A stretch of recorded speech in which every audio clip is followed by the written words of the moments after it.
It's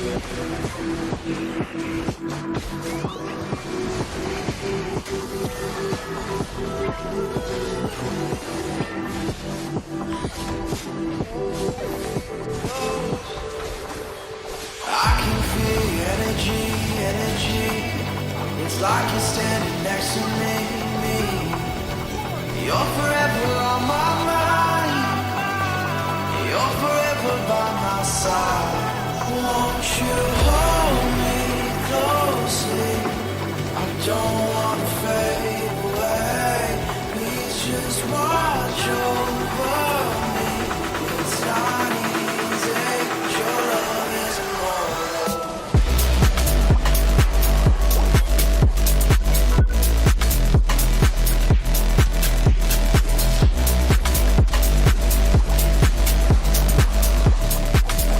Your love is more.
coming in. Bottom पर score करने के लिए टीम XesoL की ये जो स्ट्रैटेजी है, यस चैंपियन बनते हैं.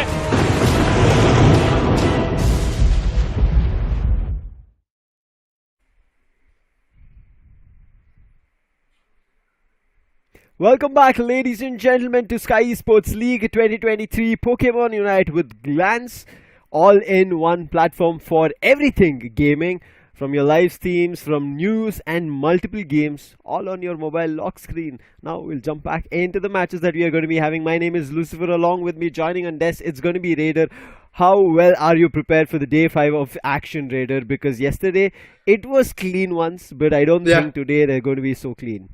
Yeah, exactly. I'm also counting on that the clean sweeps are not going to come that easily today.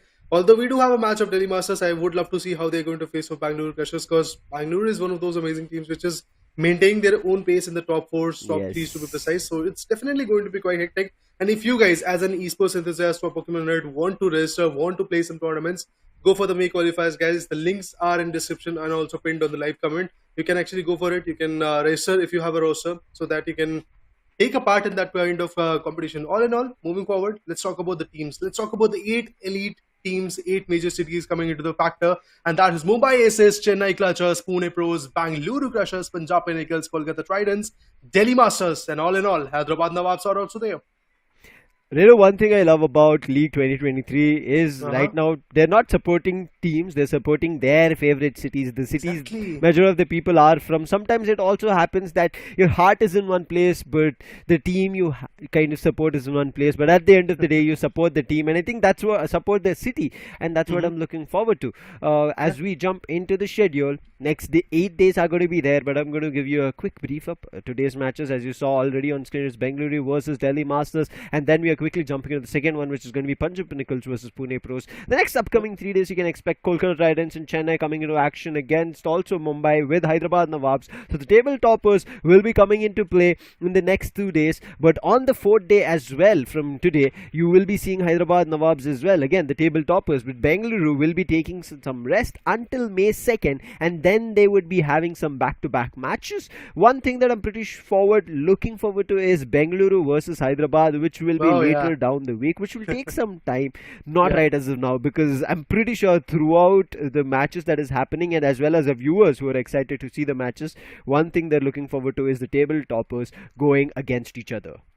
Oh, definitely. We would love to see that particular situation. But today's match schedule, as we talked about earlier, is Bangaluru Crushers versus Delhi Masters. The first BO5 is going to be held between these two giants. And coming up next, after the first matchup, is going to be Punjab Pinnacles versus Pune Pros. Well, again, I would love to add on, Punjab Pinnacles is one of those decent teams which have performed, or should I say outperformed their opponents. And on the high end, when it comes to Pune Pros, a definitely struggling opening was there for them in this particular League 2023. So that's really going to impact a lot of performance. But I believe after the break, after the one-day break to be precise, that they've got after the first match, they can come up with some good strategies with the right Pokemons, with the right counter strategies that are going to come from Punjab Pinnacles. Things can change for Pune Pros, and it is really important for them to pick up pace, because just like Delhi Masters, if they are also going to lose multiple matches out of their hands, the positioning in the leaderboard is not going to be that favorable, and we all know those positions are really crucial. We know that 8 major cities are there, but out of those 8 major cities, out of those 8 elite teams, only 4 are going to move forward in the next phase.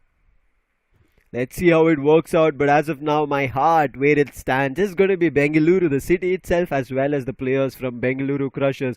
I mean, today I might be biased right out of the gate. I don't worry, because from Bangalore, going to support Bangalore throughout, as whenever I see teams in any corners, in any titles. So for now, it is going to be Mevius, Kemeru, Scepter, Noxy, Omen, Aegon, as well as Apka Poke Gamer playing with us from none other than Bengaluru Crushers. And as we take a look at the players from Delhi Masters, we did see them yesterday as well playing. That's going to be Anuj, I am Mikey, or I'm OG Mikey, Shrey, Goku, Naruto, Savage Girl, and Osmium are going to be your Delhi Master players. Are they going to be masterful today is something that we have to look forward to, because they did face a loss yesterday.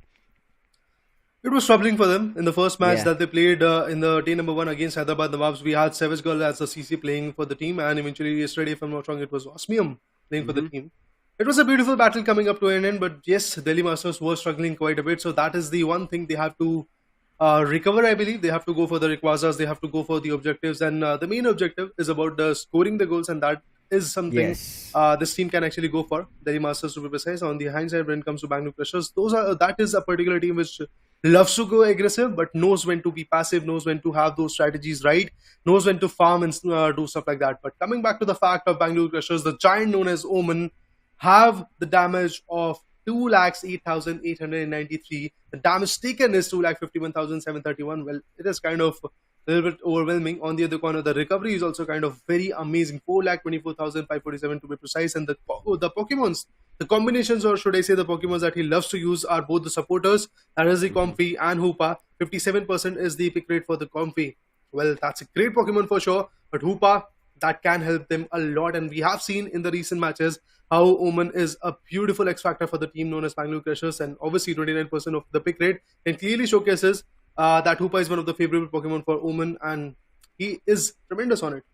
Yeah, I mean, I would like to add as well, brilliant player Omen. I think he's going to be a wild card. The Pokemons that we saw from his end are not the Pokemon we have generally seen him playing, so I would say be ready for it, Delhi Masters. But we also have I am OG Mikey coming in from Delhi Masters with damage dealt close to 2 lakh.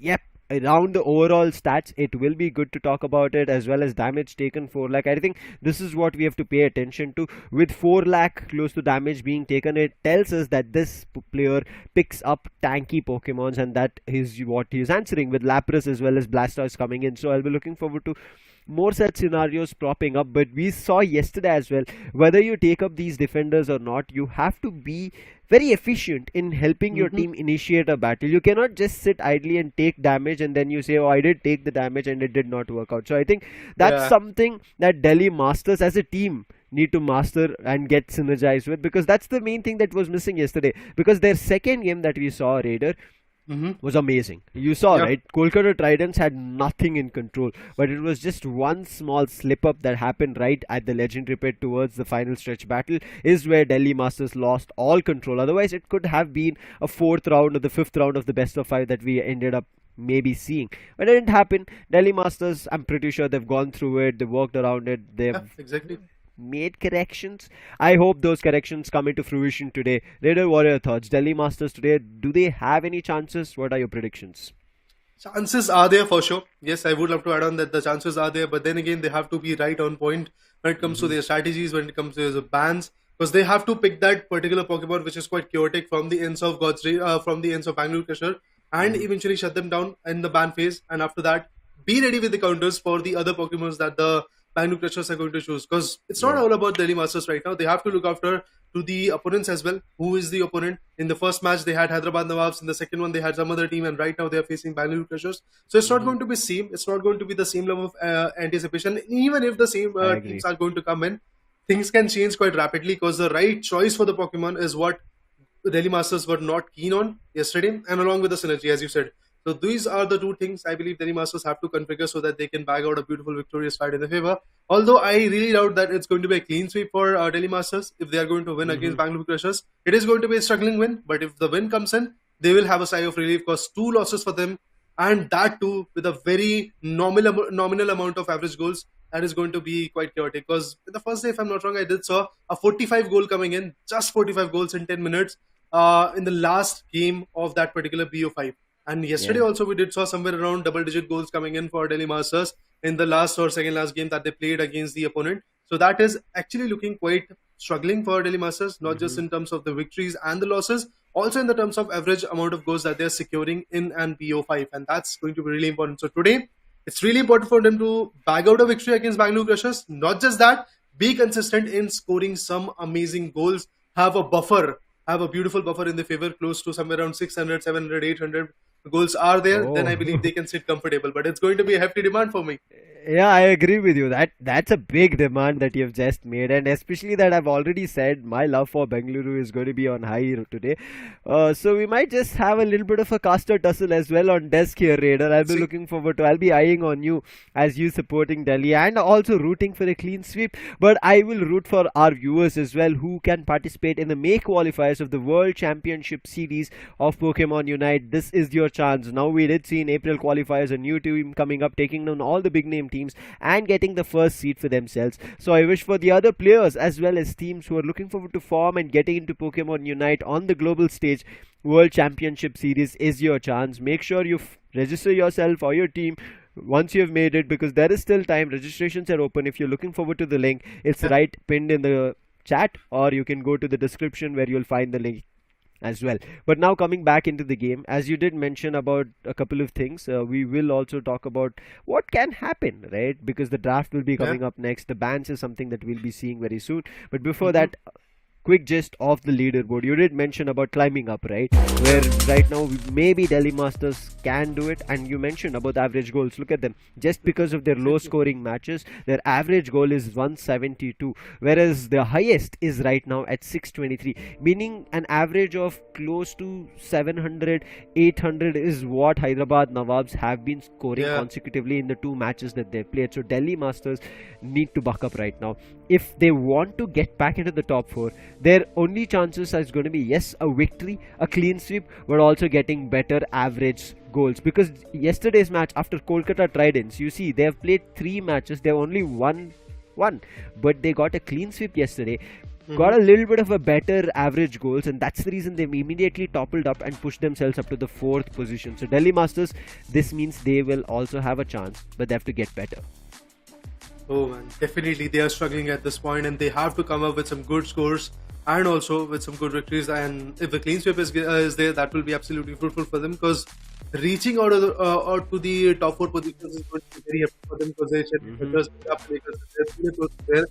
Every single team that is there in the bottom 4 perspective are quite a team which have the potentials. But right now, let's see who is going to face off from Delhi Masters. We have Goku, Naruto, Anuj, Mikey, and along with that, the CC is Osmium. Coming back to the fact of Bangaluru Crushers, we have Aplha Pokegamer as the CC, and Skepta, Omen, Noxy, and Kamiru as the competitive enthusiast for the team known as Bangaluru Crushers. It's a hefty team. I can bet that this team is going to be aggressive. This team is going to showcase their talent, their experience, and their prudence game skills. On the hindsight, when it comes to Delhi Masters, it's really important for them. It's do or die, kind of. Because if they're going to lose this one as well, they will be sitting at the bottom, and their incline to the top 4 position is going to be really very harsh, because the teams are not going to change. These are the players they have to face off. These are the 7 teams, the rest remaining 7 teams. These are the 7 remaining major cities which is going to perform. So it's going to be a troublesome situation for them if they are unable to back out these victories in their favor. So I really believe they have to come up with some good strategies. They have to come up with some good picks in their favor. They have to ban the right Pokemons. Well, talking about that, the draft pick phase is already here. Here Skyrunes is obviously going to be the battle arena. In the next 15 seconds, we'll get to know, is it going to be Lapras, or a Zacian, or an Urshifu, or a Dodrio coming into the bans, or some other Pokemon as well. Now, as I know, these content creators did mention about them yesterday as well. Most of them are at that master stage, and one of them is going to be Aapka Pokegamer. I've seen him play on his streams. He is too good. I think has a lot of information of what other things he can do, play together with the team, what kind of Pokemon choices he can make. But right now we'll quickly talk about the bans and then talk more about the CCs and how the team is coming through with the picks, with the Zacian ban coming in from none other than Delhi Masters, and on the other end Bengaluru Crushers making sure they don't want somebody running around and scoring sneaky goals. Dodrio out, and Osmium season big open opportunity, picking up that Lapras, which has been these days a good pick where they can stall or at least take a control of the entire path. We'll see if it happens. But on the other end, quickly, if you see Bengaluru Crushers, they see a Comfy open as well as an Urshifu lock and ready. Yeah, trying to break the pattern at this point, because if Sensi Osmium has picked the Lapras, and if some other guy from Delhi Masters could have picked the Comfy, that combination could have been very fatal for the guys of Bangalore Crushers. So yes, breaking the combination for now. And on the hindsight, when it comes to the picks for Aapka Pokegamer, it's Espion coming into the play, and along with an Espion, we have a Snorlax X for Noxy. That's a beautiful defender. And on the hindsight, Anuj has picked the Mew, a squishy one, but then again, those solar beams can be quite fatal, can be quite chaotic. But a Talonflame? I really doubt it, but eventually if it comes in, it will be absolutely amazing to see X Factor being played from the Delhi Masters. Yeah. I think yesterday, because Naruto did play Dodrio and very well against Kolkata Tridents, that's also a factor that Bengaluru Crushers have banned it, and Naruto still sticks on to a speedster saying it's okay, you've banned Dodrio, I'll still find a way through, and he picks up none other than a Talonflame. But making life even more tougher from the backline, Bengaluru Crushers with Kamiru pick up none other than a Gardevoir. So right now the backline looks devastating in terms of Delhi Masters, if they want to kind of get closer, because one Pokemon that's going to be the Espeon is going to stun them, and on top of it an AoE damage coming on Gardevoir is something they have to be worried about, and another AoE damage coming in from Noxie on Snorlax. So I feel like a lot of AoE damage Pokemon is something that Bengaluru Crushers have inclined to. On the other end, Delhi Masters with Talonflame, if the fly works out, yes, there is going to be AoE damage, but other than that, I don't see a lot of it. Maybe coming in with the Water Pulse or the Perish Song, that can also help them out as an AoE damage, but I don't feel like there is too much of a AoE damage that can cause trouble to Bengaluru Crushers in terms of their picks. And also additionally they have a supporter which is going to be a Comfy, which will stick on to their Urshifu mainly, and if that plan fails, it might even jump onto the Snorlax to buy time.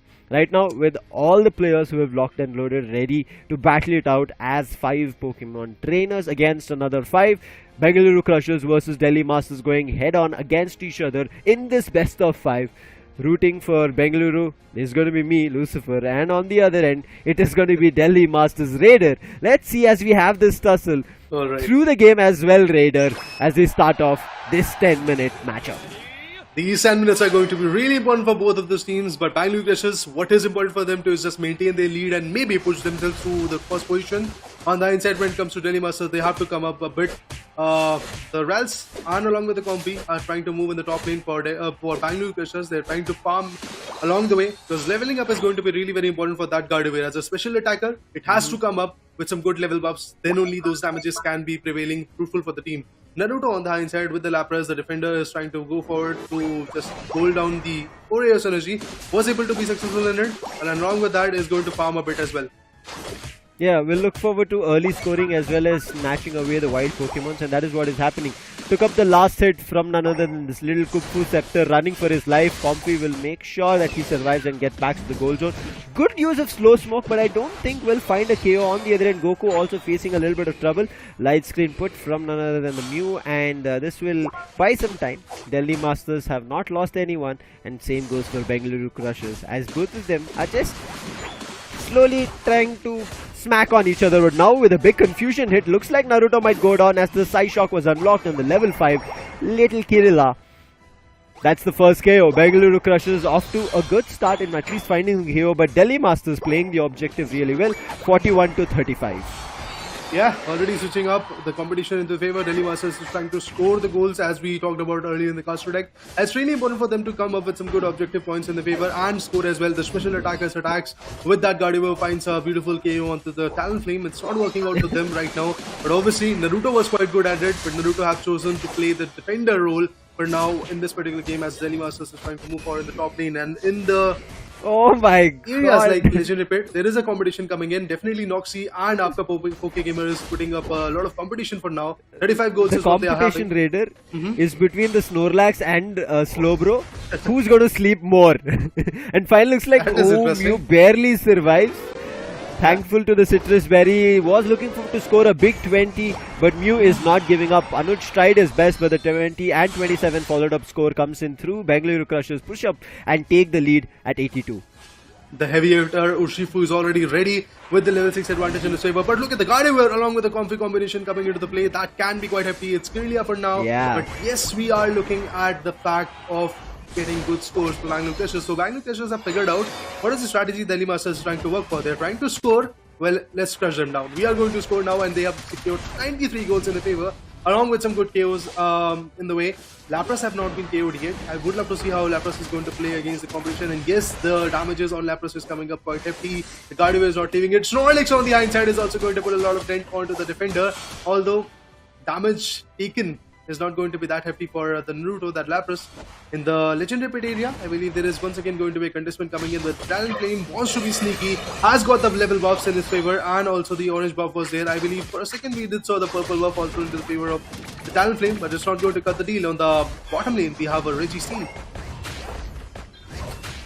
Registeel, Bangalore not giving any chance for Delhi Masters even to get close. The Lapras might be here. Oh, the last hit coming in from the Snorlax. From behind, I think it was the Skull, didn't get to see, but they punish him. They do not even give him a chance to kind of reset. And that's a big KO coming in, and now look at this. Bengaluru Crushers are so angry. They've pushed up the Snorlax with the block coming through. The shield helps them score and destroy the first goal zone. Bengaluru Crushers not only make sure that Slowbro plays space, but the Delhi Masters team as well, as they lose the goal zone. And now the Talonflame tried to use the Unite, a failed Unite as it crashes to the wall and gets punished immediately. Another KO. Bengaluru Crushers feeling super confident, and now they'll switch gears rightly to the top lane. Regieleki, they are slowly treading there, but the Lapras is also making its move along with the Mew through the mid path. I'm looking forward to see how Bangalore Crushers is going to completely put a full stop onto Telemaster's strategy, and that's exactly what they're trying to do. They're getting the Regis in their favor now. Regieleki is at the contest in the top lane. We have a Gardevoir working it out. Urshifu with the Comfrey is trying to punch as hard as is possible onto the guys of Telemasters, and they are doing it quite well. On the hindsight, leveling up is going to be really important, and we can already see a clear level difference between the Gardevoir and any other Pokemon coming from the Telemasters. First goal zone has already been destroyed. Skepta gets attacked, and the Gardevoir with the Comfy also gets attacked with the Solar Beam of Mew. Was effective, but then also not that fatal, to be precise. And Snorlax again moving to the bottom lane to safeguard the first goal zone that is there. On the hindsight, Mikey is about to get KO'd again. It seems like that the things can be quite dusky for them. But he was able to fall back. He was able to be on a backside, but he's going to get concentrated. And yes, exactly, a KO is about to come in. Let's see how he's going to move. Ooh, he's able to survive. That's amazing. Talonflame walking its way, trying to fall back as fast as possible. Having the level buff in its favor is actually helping him a lot. Thankfully, he had his Unite and the movement speed buff that he got for a little bit because of the Unite. Mikey survives, but that's a big risk, but nonetheless, Delhi Masters are coping up. They've also destroyed a goal zone. Again, a Regiseal fight coming through. Is there any chance that Delhi Masters can make it close? Doesn't look like it, but on the other end, Sneaky Cole coming in from the Lapras at 28 will try to close the gap, 148 to 194, along with the Mew as well going for another 28, 176 to 194. Mikey on the other end making sure he keeps leveling up, takes these wild Pokemons away. Slowbro along with Cliffable guarding the bottom path right now, and then the Mew coming in along with the Lapras. There might be a big fight that can happen. A Unite being used, but nobody gets trapped in it. Slowbro also uses the Unite, the slow beam coming through, but not much of value. But look at Naruto now being thrown two up Sky, and there's nothing that Naruto was able to do for a second, but finally his teammates help him, therefore they survive. But in the meantime, a fly being used. There might be a KO on Apka Pokegamer, and yes, the Talonflame finds that backline attacker. As I did say, backline attackers are going to be devastating coming in from Bengaluru Crushers. They were doing a lot of hefty damage, but finally Delhi Masters have slowed their pace down with the consecutive goals that they've been doing, being very sharp when they know there are openings in certain parts. Let's see if they can keep that score going, because for now there's only a difference of 20 between themselves and Bengaluru Crushers, whereas now it's time for Regieleki Raider, and it is again Bengaluru Crushers who have started it. Indeed, they have started it, but seems like that Naruto and the other guys are also trying to work their way to the Regieleki, but seems like that Gardevoir is going to take it out. In its favor, the backline attacker, the special one, has chosen the Regieleki as the 6th ally for the team. Anuj working its way as a Mew to contest the Regieleki, works out with the Solar Beam. Not that fruitful, but then again, they're midway. Have to contest. Cliffable is already low on its HP, another Solar Beam coming into the play, but the Regieleki is still looking forward to have the advantage. But look at this Legendary Pit. Close to Legendary Pit, I believe we have a Talonflame working its way to damage out the Urshifu and also the Slowbro, but Urshifu and the Slowbro are moving forward to the second goal zone in the bottom lane, and Slowbro is there to contest them, but the beautiful thumping damage comes in. Still, not a lot of output was there out of the Slowbro, because he's pretty close to the goal zone. He can actually go for the citrus berries, but now the purple buff is at concern by the Noxie, and if he gets it, he can be quite hefty when it comes to having those advantages of the purple buff. But the Regirock is already there in the bottom lane, and Urshifu seems to have the idea of it. And along with the Urshifu, it's a Respion trying to attack onto it.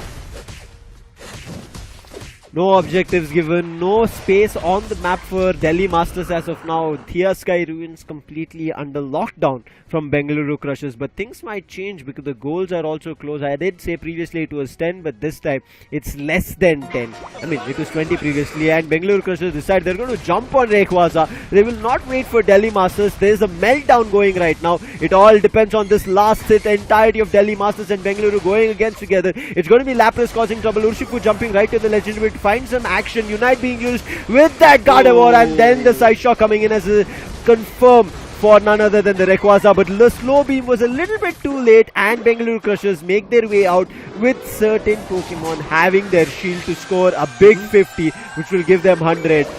and there's nobody to deny it. At least the Talonflame gets a 90th score. The scoreline is close, but this 100's coming in.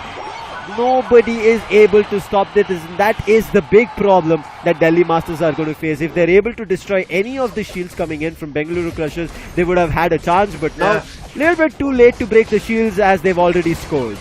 Well, they were trying to break the shields, they were getting KO'd, but right now seems like that the KOs are coming from the other team, that is Delhi Masters. They are trying to move out the goal zones in the bottom lane, and if they are able to do that, it will be quite, I believe, rewarding for them, because there is a Urshifu, there is the special one that is going with the Gardevoir, along with the Comfy. That combination can actually help them a lot, but Urshifu is now going to get pressurized from multiple Pokemons coming in that lane, and look at that, there is going to be a goal of plus 50 with the 6-1 coming in. The Talonflame is also there. That Speedster can do only so much, but the KO comes in. The Clippable is already out of equation. A lot more KOs are coming in because the Unites are getting drained up. There was a Shy Shot coming in from the Gardevoir as well, and 3 KOs back to back. Espeon finds the Talonflame as well. Now Mew is the squishy one which is left. I don't think so he's going to fall back a lot. I don't think so he's going to survive a lot, but still Mew does a commendable effort of getting the Espeon, but then Snorlax finds him out. They're all chasing that little Mew who was trying for survival. I mean, if it was going to be a biological Mewtwo, things could have been different. I think they would have a lot more trouble, but again, you know, it is going to be a ranged attacker alone. It wouldn't be able to do much, but what a score! That 100 was just insane coming in from Kameru. Brilliant way to have a defensive wall of his own teammates who were lower in HP, and he knew Delhi Master Pokemon, if they came out of their base, they will generally target the Pokemon which were lower on health, and he just went behind them and got that big 100 scored at the last second to get 613 on board for Bengaluru Crushers, and Bengaluru Crushers big 10 KO on Kameru along with 159 score, and he will be the player of the game at the end of the day. But look at this, Apka Pokegamer also was not behind. This is what I said, the backline looks very good. His damage also talking about it with 60,000 alongside Kameru with 86,000. Scepter coming in 41,000. Omen playing the Comfy as we did see previously with 18,000. All he had to do was concentrate on healing, and that's why the recovery you can see at 47,000. And then at Noxie, who was always causing trouble with his shield as well as his heavy slam coming through. Yeah. Good play coming in from Bengaluru Crushers. They knew what they were doing and had the control of the game. I mean, it's really important for them to start off quite well and eventually end the picture in their favor. You can see in the start we did saw for a brief time period where Delhi Masters were conquering the fields in their favor, where they had 59 goals and then Bangalore was stuck at 35 goals, but eventually that was done in the initial phase, and after that they started to pop out once again in the mid phase, I believe, in the 4-minute marker to 6-minute marker, where Bangalore Crushers were able to secure quite a few points, and also Delhi Masters were able to make a lot of dent. But the main victorious fight that was there for Bangalore Crusher was after getting the Rayquaza advantage. If I'm not wrong, it was the Gardevoir which was able to take it out in the favor of Bangalore Crusher. And eventually after that, look at that set of 400 goals were dunked down from the guys of Bangalore Crusher, and eventually in the last 10 seconds, I believe not even 2 or 3 seconds were left, where Gardevoir scores another 100. That was absolutely amazing. And look at that, in the initial stage, Gardevoir was absolutely keen on having the buffs. Either it was the level buffs or the LI buff with the Comfy, or when it comes to the level advantage, everything was there from Gardevoir, and eventually those KOs that were coming from Gardevoir was absolutely happy. That particular Pokemon was able to get many KOs onto the Talonflame, was able to get many shutdowns onto the Pokemons like Mew, and due to these reasons, I believe the attacking formation of Delhi Masters was always on the back end. Yeah, their front line was not something that Delhi Masters were comfortable with. But Gardevoir played really well. Goku was a little bit too late to use his slow beam. If he used his slow beam a little earlier, it would have given chance for Delhi Masters to find the last hit on the Rayquaza. But this battle also was too good. You see players got KO'd, Snorlax as well as none other than the Espeon, but players from Bengaluru Crushers, they went for a reset. They went back to their base. From there, they immediately started fighting. And look at how well Kameru stood on the backline, right? He never went in the forefront, made sure his frontline attackers, that was the Urshifu or anybody else who wanted to step in, who could take up damage, such as the Snorlax as well. That's what he was making sure they push up, and from the backline is what Kameru just kept spamming that Psy Shock. Even the Singularity's Unite move coming through at the right moments for turning the tides to the team's favor when they push to that entirety of the bottom lane fight. If Kamiru had gotten KO'd, right? Because in the entirety of the match, Kamiru never got KO'd. So he would have had a big cooldown timer before he respawned. So again, having that in the mind that he might get a big reset timer, he just went back to the base rather than going for a 100 score even though his shield was destroyed. That is the reason right now we see Bengaluru Crushers playing smart, making that decisions of resetting and getting back. Because we saw multiple times players from Delhi Masters, right, were getting caught off guard. Mikey especially was always invading mid paths so much that Bengaluru Crushers, it was easy for them because they were playing in their own paths. And right now, Raider, it is Delhi Masters again looking in trouble because we did talk about their setup, right? They had a double defender setup. Too much tanks.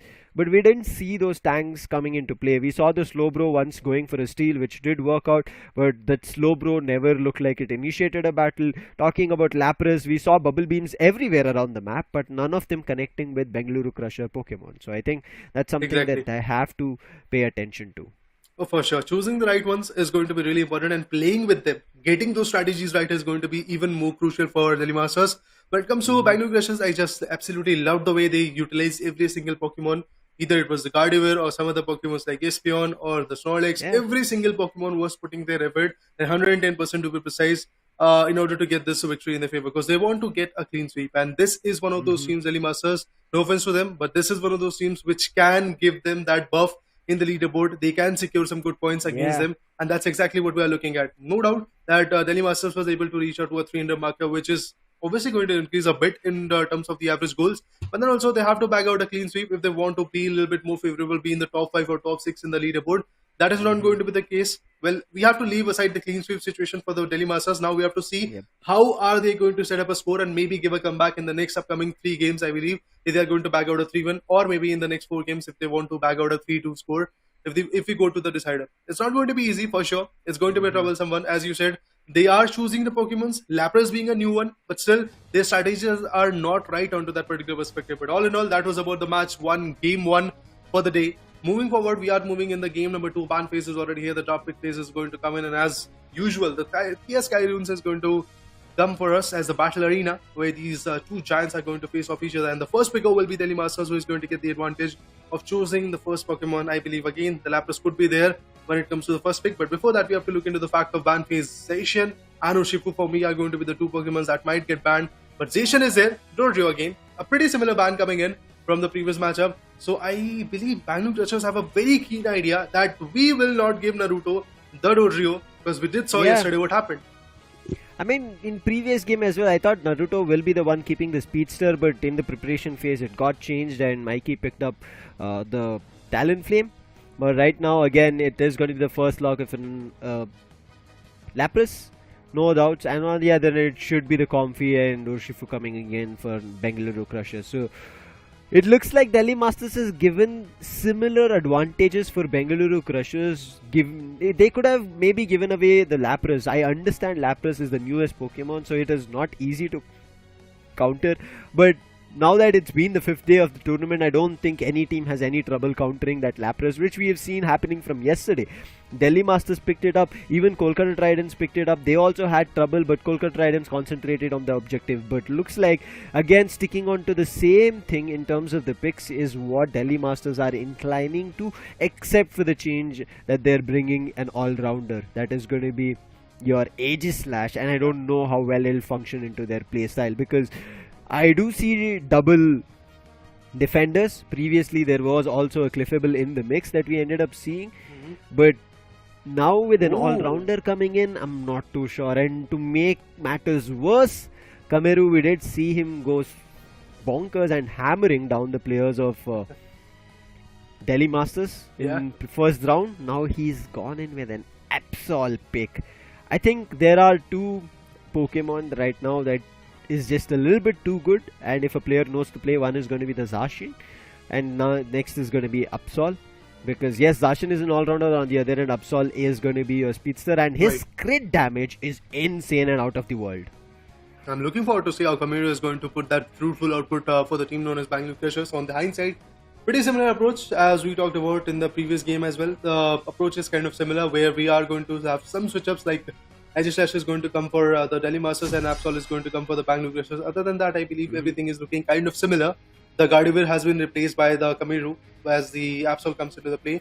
Because yes, Gardevoir was quite hefty, but now they want to have a little fling with the Speedster as well. That's going to be the Absol. I would love to see how this Absol is going to be fruitful for them. And again, Osmium coming with the Slowbro. Lapras is there for Goku. I really doubt how they're going to play with it. Naruto should have gone for the Speedster because he was too good yesterday, if I'm not wrong. But he is again choosing an all-rounder coming into the play. I really doubt that decision as well. But all in all, these are the 5 giants which are playing. So obviously they have to come up with some right strategies, and I believe they are ready with it. And now Delhi Masters are ready, Bangalore Rushers are ready. They are pushing forward with the agility once again, trying to push forward in the central lane. Absol is going to just have the level buffs, gain as much as superiority as is possible against the giant known as Delhi Master. Kamiru, he's going to be smart, making sure he levels that Absol to 5. But one thing that our masters in the chat section can level up is going to be joining the May qualifiers, seeing where they stand. Can they take down the big name teams and they themselves can represent India on the global stage? Registrations are open. You can find it in the pinned comment as well as in the description. Don't miss out this chance for the May qualifiers. If you're still building a team, there is one last chance qualifier that will happen in June, so make sure you keep the grind up. But for now, Scepter, it doesn't seem like he can keep it up because constant hits coming in from none other than the Whirlpool of Lapras and then the aerobatics coming in from Talonflame. Right now, it is going to be the first KO that Bengaluru Crushers will be facing. And yes, it was a teeny tiny Kupfu, not an entirely evolved Urshifu. So for them, nothing to be worried about in this early stage. Yeah, on the hindsight, when it comes to the top lane, I believe we will see Goku trying to defend against the Absol along with some other Pokemon. So there, Fletchinder on the other corners secures 16 years energy with the Wild Berry, with the Citrus Berry. It wanted to actually just secure some good HP points, but I believe the KO will come in because the Goku is not going to let it go that easily. You have scored, in my opinion, a 16-pointer goal. I'm going to shut it down. That's what the Goku is all about, and he was able to do that as an all-rounder. He is too hefty when it comes to the attacking formation, but all in all, I would love to see how the whole battle comes up to an end. Edgy Slash is also trying to counter a bit, and the goals that are coming from the Snorlax and the Urshifu at this point is also quite good for the team. So yeah, looking forward to see how Bangalore Crushers is also going to deny everything that is there in the possibility, but I still can't imagine why there is no one along Naruto to support the top lane. Yeah, if that Lapras, which is right now trying to go for sneaky goals, was together with Naruto, they would have found a KO rather than Goku getting KO'd right now. So the Lapras is out, and this will give a big chance for Bengaluru Crushers to push the top lane, destroy the goal zone as well, and look at that, the Dio Blade as well gets KO'd. For now, I think Bengaluru Crushers will wait before scoring and destroying the top goal zone. But in the meantime, Mikey, as always, like we saw in the previous game, sneakily wanted to score. But with the fly, I think Mikey this time might be able to run away. But in the top lane, there is Apka Pokegamer coming in, and then a heavy slam coming through. That's an instant KO again. Oh my god, Mikey facing the same fate that he had in the first game right as of now. He'll not be happy about what he's seeing and what's happening to him as his team, because as he loses space on the map, right, Raider, it's his team also facing difficulty to push ahead. But now as we reach the 7-minute mark, it's time for the Reggie. Ooh, let's see which Reggie is going to appear. And on the bottom lane, I believe, yes, of course, there is going to be a fight, and I believe that is going to be a Reggie as coming into the play. And on the top lane, we have a Reggie Eliki. But there is not a concern because already Bangalore Crushers is going to shut down. The Absol takes the advantage of having the Reggie in their favor. Talonflame on the other hand side is trying its level best to level up, get the goals done, and the first goal zone in the top lane for Bangalore Crushers have already been destroyed. Now the focus on the Reggie Eliki is going to be there, and Lapras is already there. Snorlax is also coming into the play, having the buffs in their favor. I believe it can help them a lot when it comes to the attacking formation on the Reggie Eliki, and also getting the KOs. But the Talonflame finds a beautiful KO onto the Urshifu. Meanwhile, I believe the Agishash is focusing more onto the another KOs, but another KO. Snorlax is out of equation. That Talonflame is absolutely chaotic. Somehow, Delhi Masters is finding their own girth in this particular ground, and the Lapras finds down the other Pokemon, but Absol on the hindsight also was able to get the Lapras. The hits coming in from Fly and Sacred Sword, the combination of those two attacks were deadly from Delhi Masters. So the deadly triangular attack is what something I would like to call, and that is the reason that we see Bengaluru Crushers got wrecked at the top path. They'll not be happy about it. But Delhi Masters on the other end, can they keep this momentum ongoing is something that we'll see. A big Unite being used. Noxy gets pushed closer to his opponent, but Noxy is still trying to get back. His goal zone is not destroyed on the bottom. He makes use of the Unite as he sees Aapke Pokeeboy coming close, finds one KO on Mikey, and now they're looking forward to another one on Goku. Goku is also super low. The side shock hits, maybe he could have found it, but the bubble beam actually hits from Goku. This time at least, the Lapras is looking a little bit better, but on the other end, Aegislash gets punished for what he did previously, and Scepter will go for a big 40 to score right now. Another goal zone out of equation. That is what the Delhi Master is going to face. They are struggling quite a bit, no doubt in that. But in the bottom lane, I believe once again Slowbro could be the one defending.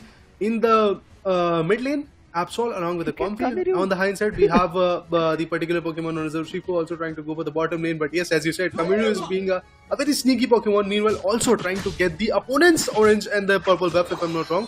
So that is the main focus. All in all, when it comes to the bottom lane path, I believe the Regirock is going to get contested, and that's exactly what is happening. Nobody to put a question mark onto the fighting equation of Bangaluru Crushers from Delhi Masters. So Delhi Masters is definitely struggling a lot. Exactly. They are unable to get the objectives. They are unable to figure it out. But Talonflame was about to secure, if I'm not wrong, a 40-pointer goal, but is still struggling because there is a contestment with the Slowbro in the upper lane, I believe, and in the bottom lane we did saw Lapras securing 42 points. He had a goal getter, that's what he was trying with. If that goal getter along with 30 AO synergy was there, he could have gotten the chance. But right now, Comfy with the magical leaf found the hiding Talonflame, but the Talonflame uses a Unite to just run away from the opponents. That's a big Unite to be used just to run away, but right now it looks like Aegislash might be cornered, but in the meantime Goku comes in to help out. Unite coming in from none other than the Espeon, and then a big Unite from Absol, and looking forward to many more. Unite initiated from none other than the Mew to buy some time. Big hits coming through, maybe the Espeon can be taken down, but Absol says no, and he takes down the Slowbro. Now is chasing the Mew. Noxy as well looking forward to it, but Goku, why is he running towards the goal zone, and because of which Mew is given away. And now even though Goku managed to score something, Goku will also be KO'd. There's nothing that Goku can do to run away, and that's a KO on Lapras, a big 4 KO streak from Kamiru. I would love to ask you, Lucifer, that what is happening to the Lapras? He's every now and then going to approach for the goal zones. Why is he not defending his own goal zone? I think the communication is Lapras telling, I'll go for a quick score and I'll be back, just survive. I mean, that's a job for the Talonflame, I believe. Exactly. Your ranged attackers are squishy, and your defenders are your front line. I think that's some mistake they're making. And look at this, they make that 6th ally push up to the opponent goal zone, make it vulnerable, score it, even though they were about to get KO'd, like the Urshifu, who has a 10-second counter right now. Doesn't matter, they got the score that they wanted to. They're also going for another score, which that 68 is going to be there, and it's going to be a 50 for now as Kamiru scores, and the Aegislash goes down. The fly comes in, but there is no Sacred Sword to follow up this time, so Mikey is left alone out in the open. Goku gets KO'd. It's time for Anuj as well right now. Oh wait, Goku doesn't get KO'd actually, he somehow survives. Absol gets KO'd, and to follow it up, Espeon also goes down. Noxy, him also going down. What a way to separate and get back into the fight. Looks like Delhi Masters are finding some semblance, but the goal zones are a little bit further away. They cannot get closer to score right now, and therefore Bengaluru Crushers will be happy with the lead that they have, as the next 10 seconds will be where Rayquaza spawns. I mean, talking about the fact of the top lane goal zone, I believe big hand to the Lapras, because he was there supporting the team, and eventually they were able to get a lot of KOs. First of all, the Absol got shattered, but let's leave that and now move focus on the legendary played because the Rayquaza, the boss Pokemon is already here. Solar Beams coming into the play. The Snorlax could have been getting KO'd at this point. Multiple Unites are being used, and that's an Absol coming for us with the Unite move. Not a very fruitful one, but still the KOs are coming in. Snorlax finds out the Slowbro. Front lines are gone. 4 Pokemons are already done and dusted from the Delhi Masters. It's all about the Aegislash, and he's also getting countered. I mean, what is happening? No questions asked, no answer given. The Absol out of equation. Snorlax is the next one, but before that, they wanted to get the advantage of having the Rayquaza in the favor. Aegislash was trying to approach for it. Getting the final touch in the favor would have been very favorable for him, but yeah, the KOs are there. Meltdown is already done, and now the focus of Bangaluru Crushers are once again going to just make that level up a bit more, make that advantage of having a lot more average goals in their favor a little bit more, and another Unite being wasted by the Talonflame, I believe. They're looking forward to find a KO. They might find it on the Espeon, but will they be able to push up to get a score? There is 100 waiting, hiding in the bushes. What? Timed it perfectly. Scepter is going to make sure he takes that bird down. Talonflame out of the game right now. With 40 seconds to go, it's going to be Aegislash trying to chase Urshifu right now, but the comp phase is going to be too good. Will be helping, but the Solar Beam drains a lot of health. But look at the quick healing coming in. There's nothing that they can stop that Urshifu from keep on hitting his throat chop shots coming through, but that big Solar Beam right now wrecks them all along with the Sacred Sword to combo, and that Sacred Sword is not looking like it wants to stop Comfy right now with Noxie. But all Noxie is trying to do, knowing that he's the tank, is waste time because there's just 18 seconds on the clock, and that's all. Bengaluru Crushers will clinch their second round. Look how the mythical Espeon is sitting on the bottom lane first goal zone, because that particular Pokemon knows that there is going to be a situation where the Pokemons are going to come up to a score. Oh man, look at him, look at him! With the bare minimum SP wanted to Good secure try. a set of 100. Yeah, he tried quite well, but all in all, still, Bangalore Crushers is going to be the one which is going to have a beautiful victory in their favor, because from the start till the end, they were the one orchestrating the fight in their favor, and I would love to see how beautiful is their buffer. Okay, again, kind of a similar situation coming in, where in the previous game, in the game 1, we did saw 300 Bangalore Crushers. The points have dipped down for sure, but not a lot to be honest. So again, there is a buffer of 250 points, or more than that, I believe somewhere around 350 points in the favor of Bangalore Crushers, and this buffer is obviously going to help them a lot. All in all, Kamiru again becomes a beautiful guy. I believe he's going to become the player of the game, because 11 KOs as in Speedster. That's amazing. Yeah, it's too good coming in from Kamaru. But on Delhi Masters, and this was a better game, especially from Mikey as well as Naruto coming in. Yeah. That combination we talked about, Fly and Sacred Sword coming through, the Bubble Beam and Sacred Sword coming through. I think these combinations should have been quite more frequent. Solar Beam and Sacred Sword coming through, because when these attacks were combined together, it was an instant KO on players of Bengaluru Crushers, because Bengaluru Crushers had 3 Pokemon who were squishy.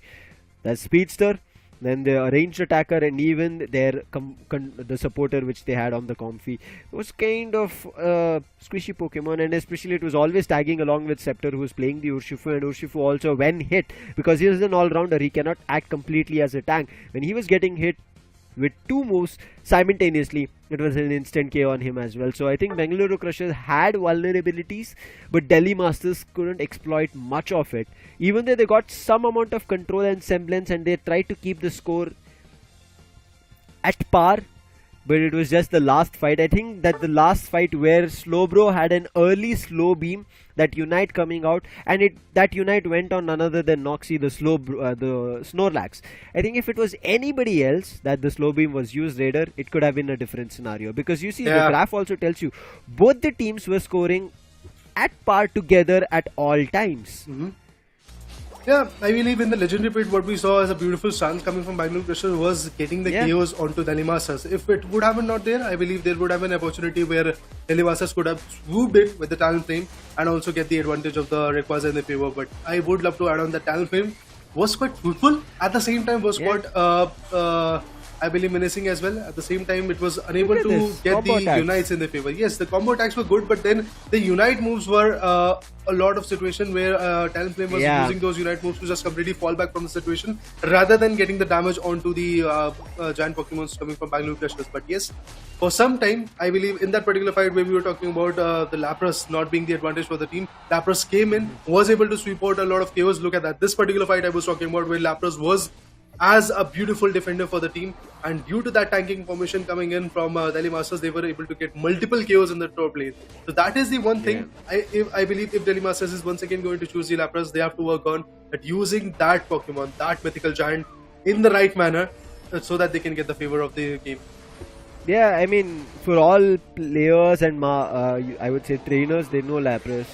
It's a Pokemon where you can travel around the world on the seas as much as you want. So if you want to have such a smooth sailing journey, you need to make sure train your Lapras that well. If you are unable to do it, it's going to be tough, because I know we might be treading a little bit too much on the Lapras right now, because it at certain points looked separated, but at certain points played together. But on the other end, huge kudos to Kemeru. Again, you can see damage is not at par to 1 lakh. That's because his teammates are playing together with him, and that's the reason he's close to 60,000 damage. But 11 knockouts, repeating the same that he had double-digit knockout in the first round. He has the same right now in the second round as well. So he has been a menace for Delhi Masters to control.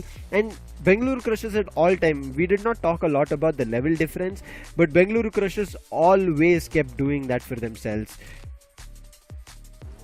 Bangaluru Crushers, a commendable team with some good amazing strategies into their favor. They're already off to a good start. They are looking forward to a clean sweep. They have the series points in their favor. What is Delhi Masters going to do in this game 3 is going to be really crucial. I believe Bangaluru Crushers will be getting the first pick in their favor, so they could deny the fact of having the Lapras. I would love to see Bangaluru Crushers using that Lapras in the right way, because Delhi Masters, they are struggling to use it. It's a new one, but then again, you have to learn its meta if you are actually putting it in a competitive scenario. In the Skyesports League 2023, it's a big stage where 8 elite teams are fighting, and you are using Lapras. If you don't know the right way to use it, it is not going to be fruitful. Rather go for some other Pokemons. It is going to be tough. Yeah. Again, Raider, Lapras, yes, we did talk about it, but on the other end, I feel like even Slowbro, their front line was a little bit weak around those parts, because you saw, right, when there was Mew, the Talonflame, and then Aegislash, all these three were working in a triangular deadly combo. There were a lot of KO to follow up, but when these three Pokemon got separated and were in different directions, were isolated, they were getting cured. But right now, let's see if they build up that synergy to play together as we jump right into the draft. See if this third round is something that Delhi can make magical of. Have to see that. Have to look into the fact that Delhi Masters is going to come up with some good counter attacks in this particular match, because if that is not going to happen, Delhi Masters is going to face off another brutal loss against him. So we're looking forward to see how Delhi Masters is going to ban those particular Pokemons which are actually creating a lot of menace onto them, or every now and then they are banning the Zacian. I believe once again they're going to go for it, because they know if Zacian goes in the favor of Bangalore Crushers, things can change rapidly. Again, similar bans coming into the play. Zacian and Rotrio, which have been there in the game number 1 and game number 2 in this match 1 of day number 5, and looking forward to see how the whole situation is going to evolve, because 7C Osmium once again picks the Lapras. That's interesting. And Skepta and Omen, I believe one of these guys is going to pick up the Comfy, to just completely deny that advantage. And Urshifu is already there, and look at that. Once again, the similar Raider, approach is going to be there. I think they should stop doing this. It's happening too much. Exactly. Bengaluru Crushers are just making one small change, their last Pokemon choice. Everything else has been similar. But finally looks like Delhi Masters, they want to make some changes themselves. Again, okay, wait, there's only one Pokemon change. Previously also it was just the Aegislash, and now it's going to be a Hoopa. So I'm not too sure what the plans are from Delhi Masters, because one Pokemon change is not going to affect a lot. I mean, yeah, that's exactly what they tried to do in the game 2, and they were unable to do they were unable to get a lot of advantage. Kind of a similar approach coming from Bangalore Crushers from game 2. It's looking a little bit similar, but seems like that the Anuj is going to pick the Talonflame. On the hindsight, Greedent could be there by the guy known as Naruto, or is it going to be a round approach? Hey, come on, Greedent was good. He was good, but yeah, Charizard even better, I believe. I mean, yesterday I was Charizard. If he had picked up yesterday, maybe I would have had a change of heart and moved from Bengaluru Crushers to Delhi Masters. But Kemeru, I see you. Chandelier, no, my friend. I know it's the newest Pokemon. You have a chance to pick it. But for at least Skyesports League 2023, you will be unable to use it because it just got released yesterday. I mean, I got a chance to play with a couple of players who had Chandelier, and also I picked it up myself once. It's a very good Pokemon. I mean, you need to be very smart on how you use that, because there are a couple of moves which will deny opponent Pokemons from using their moves, even their basic attack. That's what it does. It's just a brilliant Pokemon. Let's see how teams will eventually do it. But right now, we have the final choices coming in, and I'm pretty sure if Necros was on desk with his Raider, he'll be happy, because finally I get to see Zoroark. Yeah, man. Zoroark is already here. Looking forward to see how Zoroark as a speedster is going to become the advantage for Bangalore Crushers. Well, Kamiru has given us some commendable gameplays in the game number 1 and game number 2 as well. He is becoming the player of the game every now and then. Is it going to be a hat-trick situation for him? Have to look into that fact as well. But I believe the other than that particular pick, everything is kind of similar. They have the Comfy, they have the Urshifu, they have the Snorlax and the Espeon coming into the play. Hoopa could be the X factor that might actually help the Delhi Masters a lot. Because we know that they are unable to travel from the top lane to the bottom lane. They are unable to get that advantage of having the counter attacks in their favor. So Yuaa can be the X factor, which can change a lot of things for this particular team. I'm counting on it. Looking forward to see how this particular match is going to happen, because it's a do or die situation for them. If in this particular matchup things won't be that favorable for this team, the Delhi Masters, to be precise, they will be out of the equation. That hyperspace hole is what I'm looking up. How well they use it, and can they bring about better rotations, as you rightly said. Match starts. It is going to be Zoroark on Bengaluru Crushers, and on this end it's going to be Talonflame who will be taking mid path, and we'll be looking forward to getting that orange and purple buffs, so that the attack as well as cooldown timer for the respective moves is going to be a little bit lesser. But I want to see how well Zoroark functions. We already saw how well he played with Absol on Kameru, but right now it looks like it's still Delhi Masters just trying to fight for wild Pokemon, whereas Noxie, oh what, he just managed to steal away the purple buff, so no cooldown coming through until and unless they find a KO on Noxie, and looks like Noxie is not going to give away the KO. He's just dragging a lot of attention onto him, and he's also back to his base. On the other end, same goes for Scepter. He was a little bit low, but he will be able to get back to his base, get a little bit of blue shield on himself, and also go back to steal away a wild Pokemon's Eos energy. He gets a chance to level up to level 4, whereas he denies one player from the opponent and takes down the Yuaa, and now the Zoroark is just taking down the little Charmander. I feel pity right now for Delhi Masters, because in this early stage they're unable to do anything. Mikey at least gets a little score done with his goal gutter and tries to run away, but that top path is going to be too tough. The Zoroark is already level 6 and it's not letting anyone get closer, and now Urshifu is also at level 5. They're going to be hitting all strides to high gear, and Bengaluru Crushers might even destroy the top goal zone very early. I was just trying to figure out where is Yuaa, where are the hyperspace holes coming into the play. I would love to see some. It's not yet unlocked. Yeah, I would love to see that coming up as an X factor in the next upcoming few minutes. But other than that, Mew is trying to just flee away from the situations. Well, look at that. They were trying to TP back to the base, but before that, the KO comes in.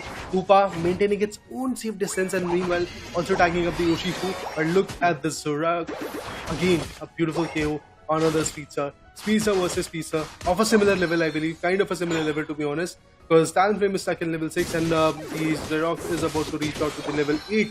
And very soon that evolution is going to help him a lot, and that's exactly what he's trying to count on. Keeping back to base is going to be really important, so Yuaa is working its way to the fight in the top lane, only the bottom lane to be precise. There could have been another KO, but Yuaa gets KO'd before that. I was looking on a KO onto the Snorlax, but unfortunately it was the Yuaa getting out of the equation. Scepter from mid path, he jumps right into the bottom. He's jumping on none other than the backline attacker, but he sees Naruto, who's taking down his teammate. That's going to be Noxie, and now Scepter is in trouble. Good use of a slow smoke, and Bengaluru Crushers, the 4 players, will be able to make back to safety. But in the meantime, Altaria and Swablu will spawn quickly, is what Delhi Masters take it away in their favor. But on the top path, alone, Kameru is just breaking everybody into bits and pieces, and as said very early, even before we see the Reggie spawn, Kameru has taken and destroyed the top goal zone of Delhi Masters. They're already vulnerable right now, and he's going again immediately take the Regieleki on top. Registeel is already being contested. Bengaluru Crushers should have no trouble taking both in their favor. Regieleki gone, and in the next instant, Registeel in the favor of Bengaluru Crushers. This early game is just one-sided as of now. It is one-sided, because every now and then the objectives are in the favor of Bengaluru Crushers. Not just that, they are getting the KOs, they are getting multiple KOs. Talonflame is struggling. What? Once again a Unite move to just flee away from the situation. What is happening? Talonflame is just it was to take away Aapke Pokegamer. Espion came in contact, but tried, at least found a KO, but look at that. They made the Regieleki push. The ally added the top goal zone, destroyed both of them. Entire top lane wrecked right now, and there is nothing that Delhi Masters have to protect their base goal zone, which is indestructible. So many scores can keep coming in if the next Regieleki will be able to get to sit there. But on the other end, it was about to a teleport coming in from Mikey, but Mikey right now is caught. The feint attack coming through, constant hits, and then the heavy slam to close it all. Mikey sent back and fainted on the Talonflame. Not the Yuaa, not the Talonflame. Nobody is working out that well in this particular matchup for Delhi Masters. They are struggling, although the goals are kind of good. I believe they are pretty close to having that victorious fight in their favor. But then again, the Zoroark with the comfy combination is absolutely chaotic. He was chaotic in the top lane, now the focus is shifted on the bottom lane because he just wants to secure some good goals and also destroy the goal zones at the same time. Amiru is so fluid when it comes to those kind of amazing stuff. He's going to secure maybe some more goals, but before that the Mew comes up with the solar beam. Attacks are there, but Zorak is not going to fall back for now, and Urshifu finds the Charmeleon. What? The Charizard is not yet here? I'm surprised to see that. It just got KO'd as soon as it spawned, so it is having trouble right now. Hoopa's Hyperspace hole was used, but it was not to rotation, it was just used for players to go back. But nonetheless, with that Unite also being used, it made Delhi Masters get some control of at least the bottom path. But in the next 5 seconds, we are going to be seeing objective spawn again. But Hoopa had to let go of its United form and now go to score, but that will not happen because players have already jumped to their goal zones. The only goal zone that they got to destroy was the bottom one, and now Delhi Masters are unable to get closer to the top one. Even though they got closer, there are defense mechanisms that have been planned from Bengaluru Crushers to deny anybody from taking down. But a Unite coming in from Charizard, can he find anything? Players are running away from him. Yes, the first KO on Snorlax, now might be a second on the Zoroark. It is trying to chase the players. Cameroon is barely surviving with level 12 Shadow Claw used. He gets a KO on the Mew, now trying to fight with the Charizard, gets the second as well. What a play, and Cameroon at the 4-minute mark, he's already at level 13. Two good games coming in from Bengaluru Crushers. For sure. And I would totally love to agree on that particular point. Lapras struggling to find a way. Not a lot of AOS energy. I mean, it's just 0 for now. Can be focusing onto the Reggie. Leaky Snorlax is already there, trying to corner him. And Zorak is going to figure him down and maybe get him killed. But Talonflame secures another set of 50. That's amazing. That was a huge goal coming into the play. But still, the Unite's being moved. At this point, I believe the Lapras is not going to be surviving, and that's exactly what happened. Meanwhile, now it's Mew, a squishy one. Not going to play for a long period of time, and that's exactly what happens. Rolex was able to bag it out. The comfy is so on point when it comes to an ally situation for the guys of Bangalore Crushers. So I really believe that the comfy is something which is helping them a lot. On the other corner, after Pokegamer wanted to fall back, and Espeon is also not having a lot of HPs, but seems like that this could be the situation where the Charizard could be effective, but no, that's not the case. Charizard gets KO'd with the combination coming in from the Zorak and the ally, but another KO streak coming in. That's a Mew out of the equation. Hoopa with the wings unbounded, can it become effective? That's a big question coming in. Can they get the advantage of having the 6th ally Pokemon? No, that's not the case. Comfy again steals the advantage.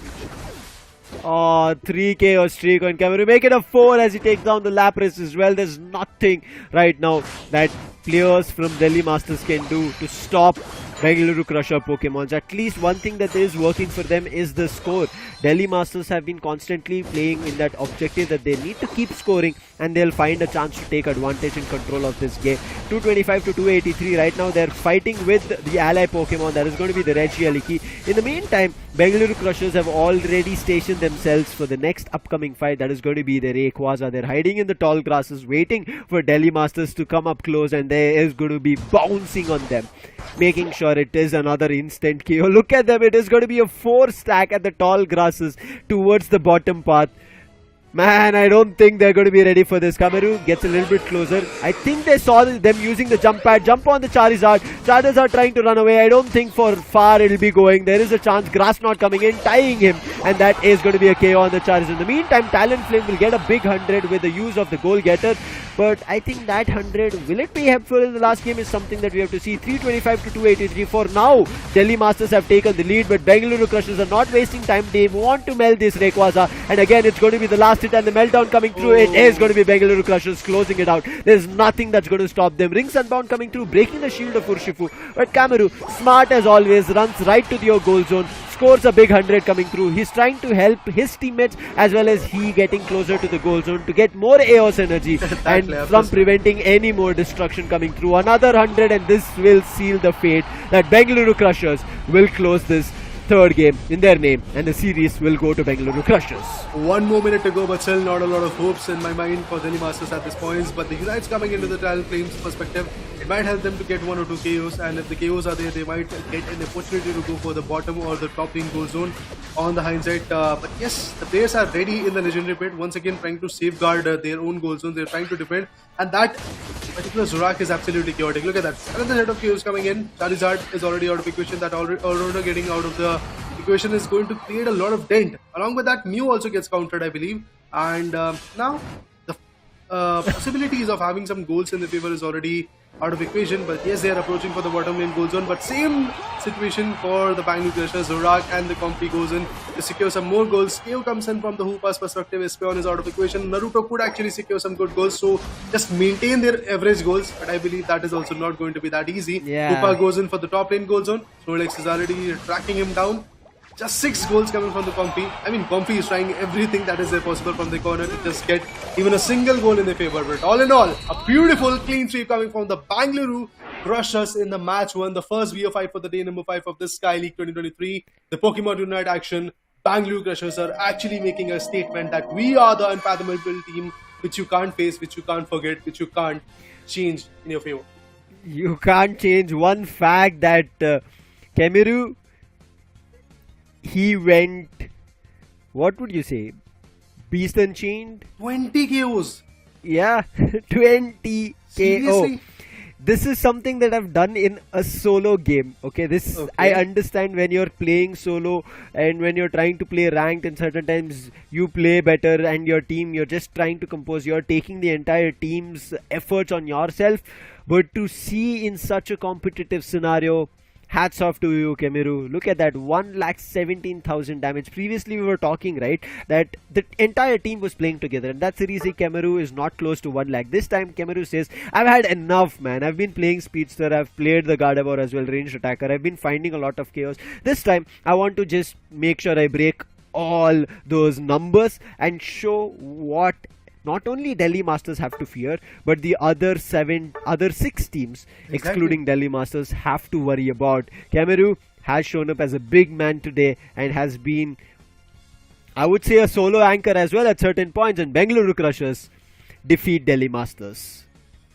Oh man, all the hopes from my side for Delhi Masters. Well, definitely Delhi Masters is looking forward to evolve a bit. They are setting up some good scores, to be honest, and against a giant like Bangalore Crusher, a team which have got a serious competition in their favor, serious experience in their favor. I believe I would give kudos to Delhi Masters that they are trying to put up some good scores. But all in all, Bangalore Crushers definitely a beautiful clean sweep from their favor. In the time lapse, I believe we would love to add on that in the last 2 minutes in the final stretch time, Delhi Masters did a beautiful heavy lifting in their favor, and same goes for the Bangalore Crushers. Although from Bangalore Crushers' perspective, from start till the end they had the control. But I'm surprised to see that in the mid 2 minutes, from 4 minutes to 6 minutes, there was not even a single goal coming in from Bangalore Crushers. You know the reason? They were busy on KOing the players from Delhi Masters. Delhi Masters, really, comments to them. This game was even better than their second game. They kept the scores very close. It was just the last battle, and then the last battle along with Kemeru was a little bit too much. As you rightly said, Hoopa's hyperspace hole is something that should have worked quite frequently, but those hyperspace holes always were coming a little bit too late, and the players were getting KO'd and never the rotations that we expected from the Hoopa.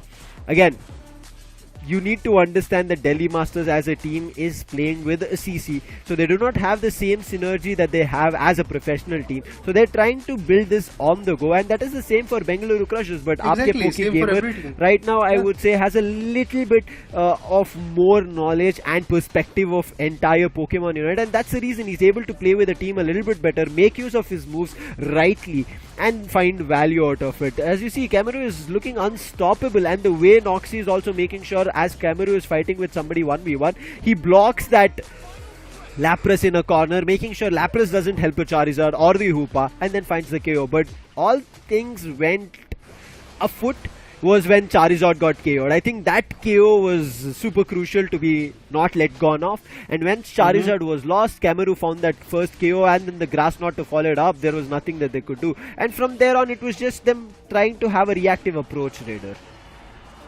In just some span of 2 or 3 seconds, the Charizard was taken down in the Rayquaza time period in the final stretch time. So that really showcases us the kind of aggression that we were talking about, coming from the Urshifu, coming from the Zorak, and also with the combination of having the Comfy on the LI perspective.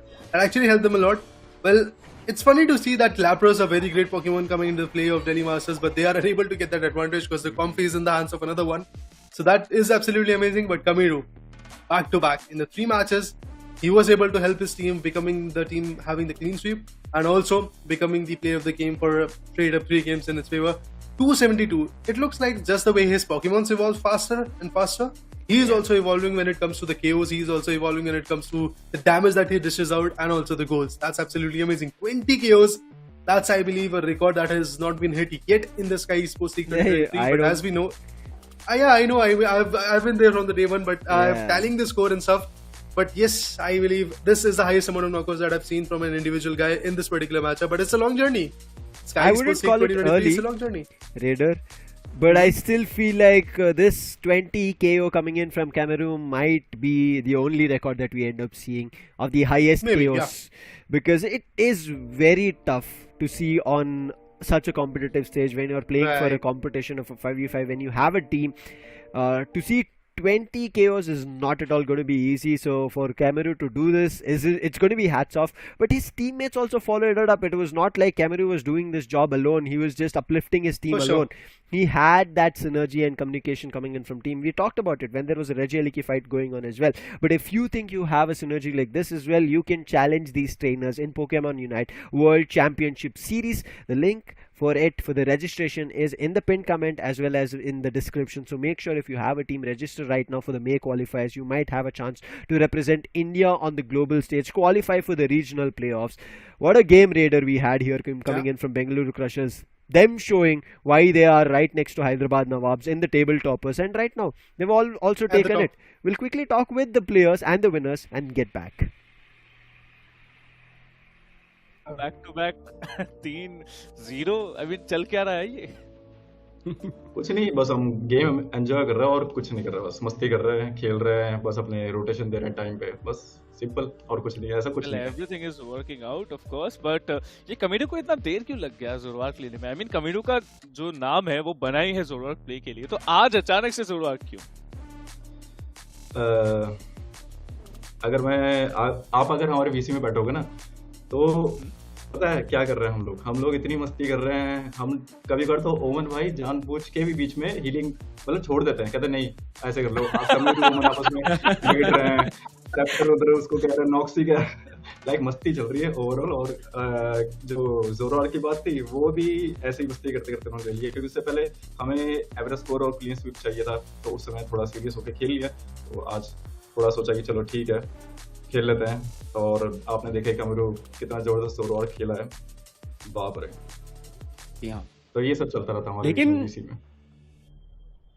वो तो है, like आप enjoy तो कर रहे हो, वो तो दिख ही रहा है फॉर श्योर, लाइक उसमें कोई डाउट नहीं है जिस तरीके से एक तरफा डोमिनेशन है। लेकिन आपको क्या लगता है, लाइक ऑन द लाइन अभी बहुत सारे गेम अभी भी बाकी है, तो कौन से टीम के खिलाफ आप तैयारी कर रहे हो? क्योंकि अभी तक तो देख के लग रहा है कि आपके साथ सब कुछ सही चल रहा है, बट कोई ऐसा स्पेसिफिक टीम है जिसके लिए आप प्रॉपर तैयारी कर रहे हो कि हाँ इनको जाके हराना है तो तैयारी करना होगा? नहीं, तैयारी तो हम अभी किसी के लिए नहीं कर रहे हैं, और जिन टीम्स का मैंने नाम आपको बताया था परसों, उनमें से एक टीम का अपने सोल का ऐसा क्या कहते हैं मुंबई का मैच तो देख लिया, क्या खेला उन्होंने, तो वही टीम्स है जिनका मैंने पहले नाम लिया था, तो उनके अगेंस्ट हमें अपना पूरा 100 नहीं 200% देना पड़ेगा। तो वही टीम्स है RNT, जो अभी हमारा 2 मई को मैच है, तो हमारा सीधा उनसे, फिर अपना मुंबई वालों से, अपने जो भाई लोग हैं सब इनसे, तो बस यही है, और ऐसा कुछ नहीं है अलग से हम ट्रेनिंग करें। कल तो हमने खेला भी नहीं, हमने कल प्रैक्टिस भी नहीं करी, पता है, हम बैठे हुए थे बस मैचेस देख रहे थे और कुछ नहीं। बट वो भी प्रैक्टिस में ही आता है राइट, कि आप डेटा कलेक्ट करना कि कैसे खेल रहे कैसे नहीं, वो इंटेलिजेंस कलेक्ट करना। नहीं, वो डाटा कलेक्ट नहीं करता, मैं तो आपकी कास्टिंग का फैन हूं, मैं तो कास्टिंग सुनने आता। Thank you so much. Well आपके अगले दोनों मैचेस मैं देख रहा हूँ, चेन्नई के अगेंस्ट में, यस रेवेनेंट के जो बॉयज है उनके अगेंस्ट में है 2 तारीख को, फिर 3 तारीख को पुणे प्रोज के अगेंस्ट में है, उसके बाद सीधा आपका मुंबई से मुलाकात होने वाला है as far as 3 matches schedule. Yes, तो ये तीनों दिन के लिए सबसे डिफिकल्ट आपको क्या लगता है कौन सा मैच रहेगा, या फिर लाइक आप लोगों को अपना 100% देना ही पड़ेगा इन तीनों मैचेस में? सबसे पहले तो RNT, ऑब्वियसली सबको पता RNT कैसा खेलती है, मतलब बहुत जबरदस्त है, और अभी तक क्रॉली भाई खेले नहीं, मुझे नहीं क्या रीजन है, और क्रॉली भाई का आपका इंतजार कर रहे हैं शायद से। मुझे लग रहा है क्रॉली भाई को व्हाट्सएप करना पड़ेगा, क्रॉली भाई कौन सी स्ट्रेटेजी बना रहे हो, एक बार थोड़ा शेयर तो कर दो, ऐसा थोड़ी चलता है। जरूर। वेल आपके अपकमिंग मैचेस के लिए ऑल द वेरी बेस्ट। काफी टाइम है आप लोगों के पास, 2-3 दिन का टाइम है प्रिपरेशंस के लिए, कंटिन्यू कीजिए आप लोगों का ऐसा ही गेम। एंड देखिए बैंगलोर के फैंस तो सबसे लॉयल फैंस, ये मेरा मानना है, एंड आई होप आप उन लोगों को कभी डिसअपॉइंट नहीं करेंगे, आपकी पूरी team. We are trying our best, हम कोशिश करते रहेंगे, बीच में छोटी मोटी मस्ती भी करते रहेंगे, जैसे कि आप लोग अगर नोटिस करोगे पीछे मैचेस करके तो आपको पता चल जाएगा कहाँ मस्ती उड़ती कहाँ पे वो सब है। वेल देखा था मुझे जोराक जब 4K निकाला था ना तब वो नहीं आया था, यूनाइट उसके बाद आया, ठीक है, ओमेन का, so that I did notice. But thank you so much again for joining us here, बहुत अच्छा लगा आपसे दोबारा बात करके एंड आई होप अगली बार भी आपसे मुझे भी बात बहुत अच्छा होगी। लगा। मैं तो चाहता हूँ बार बार बात होती रहे, फाइनल में भी बात होती रहे। Well that was a fantastic You saw, right? It was a very fun-filled interview. I mean, Exactly. I had a lot of fun just hearing and understanding that they were not a little bit very serious, but they were also having fun. They were just doing simple things at the right time, at the right second. And also their teammates had belief in each other that they'll do the right job. And I think that's the reason Omen also decided that I'll not give you healing. You do your job first and then I'll figure out that whether you need the healing or not. So having that understanding of knowing your players, knowing how they play is just too fun. And at certain times, I would say you should have that fun-filled environment and you will never For even sure. know that you're in a competitive scenario. I mean, I have seen them trying their level best, and the try-hard things, the try-hard situation for Bangalore Crushers is going to come in the near future, as the guy at the CC actually told us that they are waiting for the team known as Mumbai Aces. They are waiting for them to come up against them, and if that happens, it can change a lot of things for them. So all in all, I'm excited to see how the whole situations come up in their favor. But yes, a commendable game for Bangalore Crushers, and they are indeed being on top. We will be looking forward to the next game very soon, but right after a short break, so don't go anywhere.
I can feel your energy.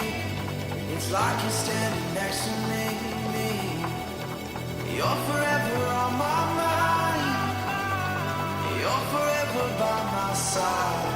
Won't you hold me closely? I don't wanna fade away.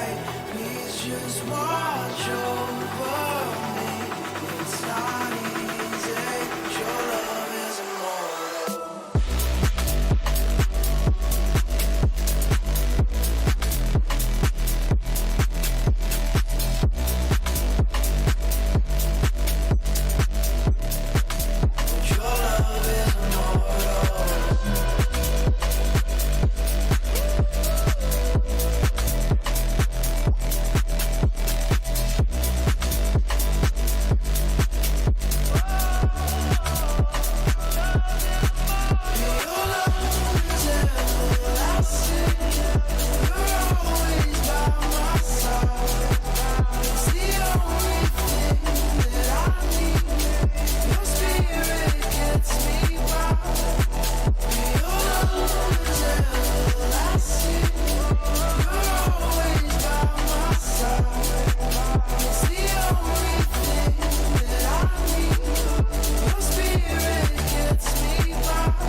तो score करने के लिए team XesoL की ये जो strategy है, yes champion बनते हैं।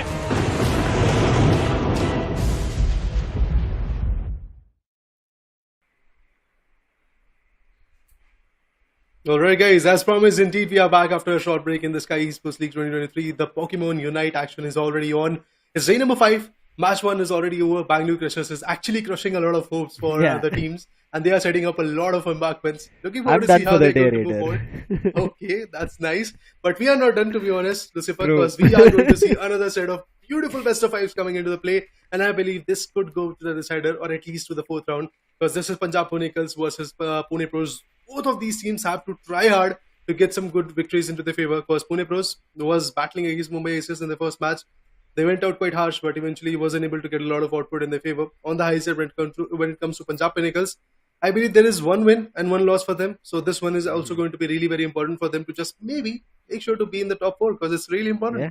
It will be, and just like we saw Aapke Pokegamer right now, we will be seeing also Godel Venture playing with Pune Pros. It is going to be interesting, but in case you are planning to play, maybe right now in Skyesports League 2023, you do not have a chance. We have 8 elite teams playing from representing 8 cities, but you can also represent your city, or you can have a pool of players from various cities and participate in the World Championship Series for Pokemon Unite and represent India on the global stage. For that, your journey starts in the May qualifiers.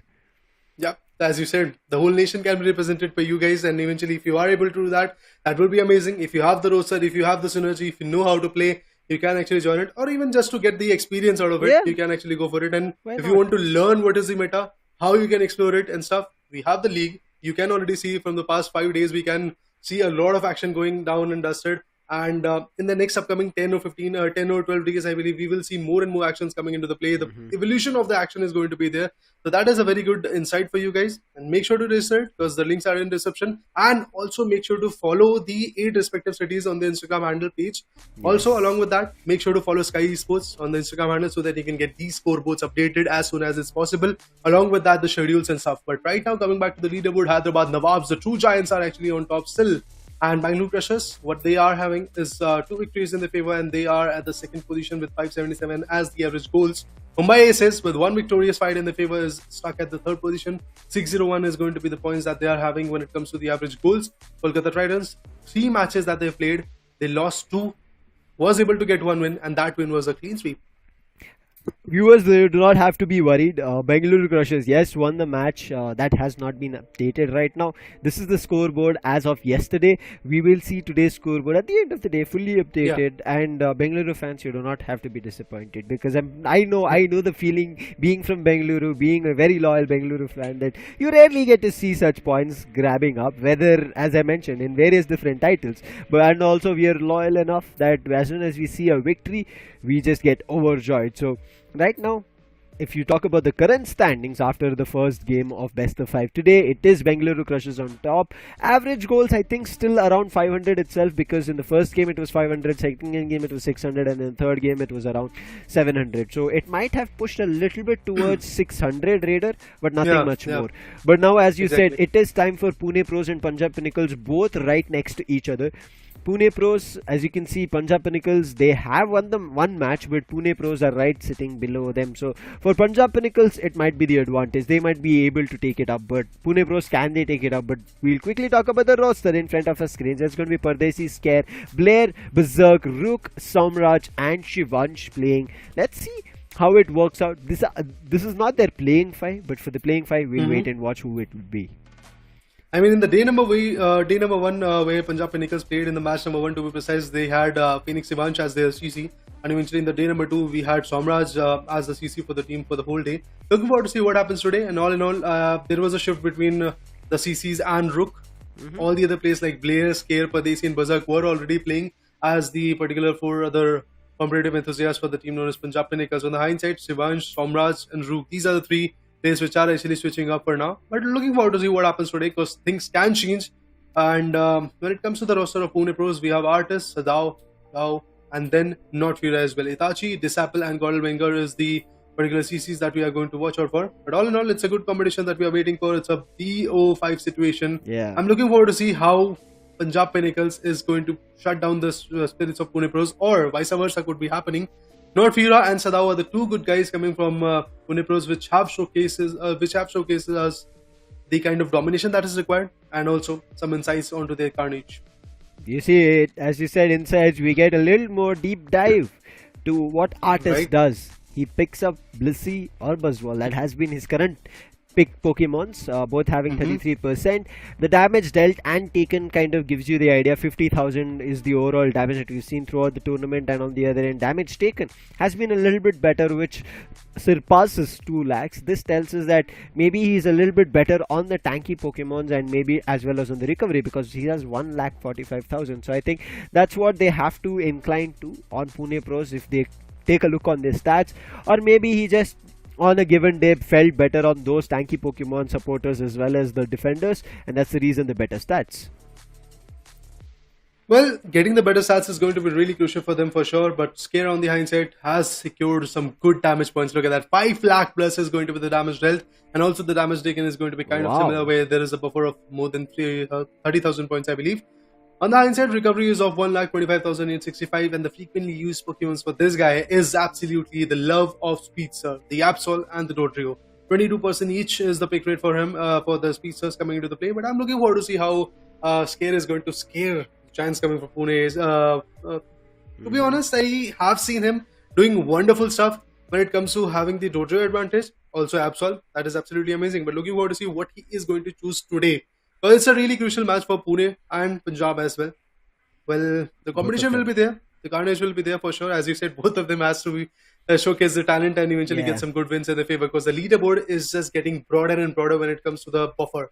Aapka Pokegamer mentioned, right? At certain games, we would have to give our 200%. I would say this is one such game for Punjab Pinnacles as well as Pune Pros. They have to give their 200% because it's not been a great storyline for them. Their scores have not been enough for a team to win or run away to get to the top 4. As we did say, as we get closer to the end of the tournament, it is only going to be the top 4 teams going and playing a qualifier and an eliminator, and then we are going to be seeing the qualifier too, where we will get our last 2 grand finals, and then we will look forward to a champion. So I think teams, if they want to get to that position, they have to play, and having a best of 5 scenario, right, is one of the biggest advantages that every team and a player can take. They make a mistake in one round, okay, forget about it, hit the reset button, go to the second round. Again it happens, reset, go to the third round. But I think they should stop giving these clean sweeps as well. If they're taking a loss, deny the clean sweeps happening for the opponent.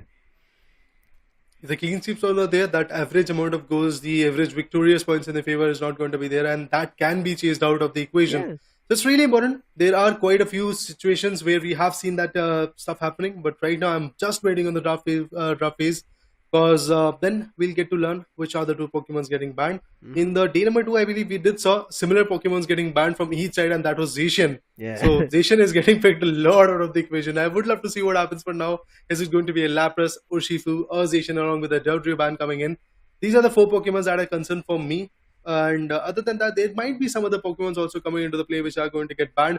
Comfey is also a very crucial Pokemon which is now getting used a lot and also getting the advantage for the team. So looking forward to see which are the particular Pokemons getting banned. But all in all, I would love to see what is the combination that Punjab Pinnacles is going to use. Is it going to be a double defender, double all-rounder, or a double attacker approach coming into the play? Double speedster is what we are missing a lot, but I don't think so that is going to come that early. But yeah, all in all, the competition is what we are waiting for. I am too. Previously, we did see a little bit better in the first game where Aapka Pokegamer, as I mentioned, has more knowledge and has been playing Pokemon. He keeps doing the streams, everybody knows, and he might play a better crucial anchor for the team and can provide them much needed support as well as play from the backline. Right now, both the teams have such good players. One on the other end is going to be Shivansh. Again, he is from our community, sharing desks along with him, commentating as well. And on the other end, he is a very renowned Pokemon player as of I know. And on the other end, we have Godel Venger as well. But one thing I didn't kind of enjoy seeing from Venger was yesterday him push towards the defender side, because I've seen Wenger played a lot of the all-rounders. I've seen him playing the ranged attackers as well, which has worked out really well in his streams as well as when he is pushing ranks. But again, for a team, we understand it needs to be a team effort. Exactly. Synergy needs to be there, and I think that was the reason that he was picking up the defender, so that his other professional players can kind of push up and get those advantages on the ranged attacker, do more effective damage. But I think I would still love him a little bit better, maybe on the ranged attackers or the all-rounders coming through. Not too sure about the speedster, because again, speedsters are questionable. It's not that you can just rely on a speedster.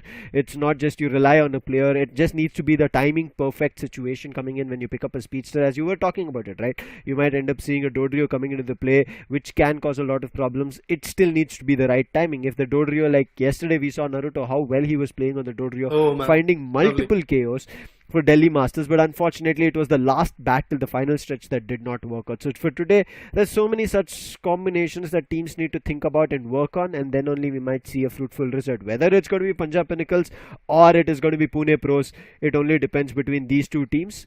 Quickly, as we did see the rosters in its entirety, we will see right now who are going to be the players as well playing right now.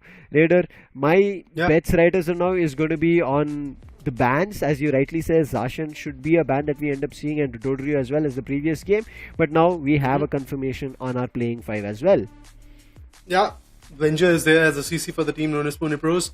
Artist, Dao, Itachi and Sadao are going to play. So on the hindsight, when it comes to Punjab Pinnacles, we have Shivansh as the content creator for the team, and Scares there, Buzzak, Blair and Padesi. Once again, I would love to add on that Rook is actually on the sidelines. He's trying to learn from these giants which are playing in this particular matchup, and eventually he can be that particular X factor which in the later stages would help them a lot. All in all, the first pickers are going to be the Pune Pros. They are going to have the advantage of picking the first Pokemon, but before that perspective happens, we have to go for the ban phase, the sneaky phase where 2 Pokemons or maybe just a 1 Pokemon is going to be out of equation. So again, my picks are going to be like Zacian and an Urshifu, or Zacian and a Dodrio, or a Lapras also getting included out of these shuffles.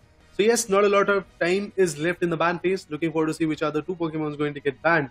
Which is that Pokemon? Oh, a Comfy and a Lapras. That combination is completely denied. Interesting bans coming through. I mean, we have been seeing Lapras players have been controlling certain paths, but now with Zacian being available, they'll not make any mistakes. Instant lock-on coming in from Wenger. But on the other hand, I'm wondering what Phoenix is going to be thinking of. That is Shivansh. He goes on the Espeon to stun that Zacian, making sure it doesn't find the advantage. And on top of that, they also have a Slowbro. Double stun coming through if they play on the surf as well. So it can be a tough combination to deal with. On the other end, if you talk about the next 2 choices coming in, Doc goes for Blastoise and Itachi with the Urshifu.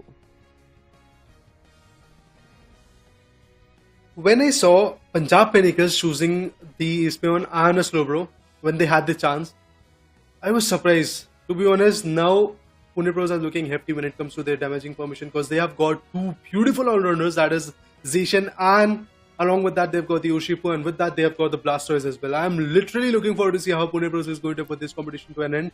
On the high side, when it comes to Blair, he has got the Gardevoir. He was so good when it comes to the attackers. I would love to see how Blair is going to put an end to the competition. On the other corner, the all-rounder Azumarill is also coming to the play.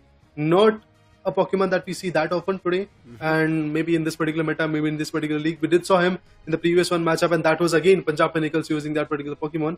Moving forward, we have a Clefable and a Dodrio. That means the Reserve for Sadao is already going to be there, but it's a Sebele pick coming in with a Gardevoir. That's interesting. Okay, not thought that there would be a Sableye pick coming through, but I think maybe they have practiced with this. But again, I'm missing a 3rd item on Berserk on that Sableye. Somebody needs to point that out, and yes, we look like there is some changes on the items that he's picking up. We finally see the experience share as well coming in the Assault West.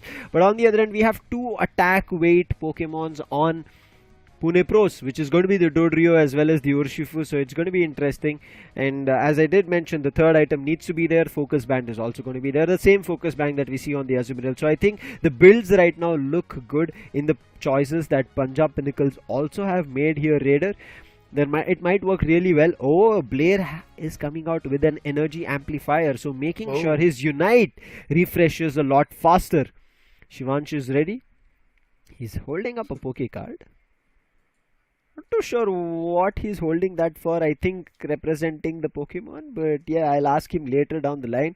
On the other end, Venger also looks prepared, as we did talk about yesterday. Right now, Shivansh again flexing the Pokemon card that he has on his hands, and he's ready for the battle. But Venger looks very concentrated when we see these cameras, Raider.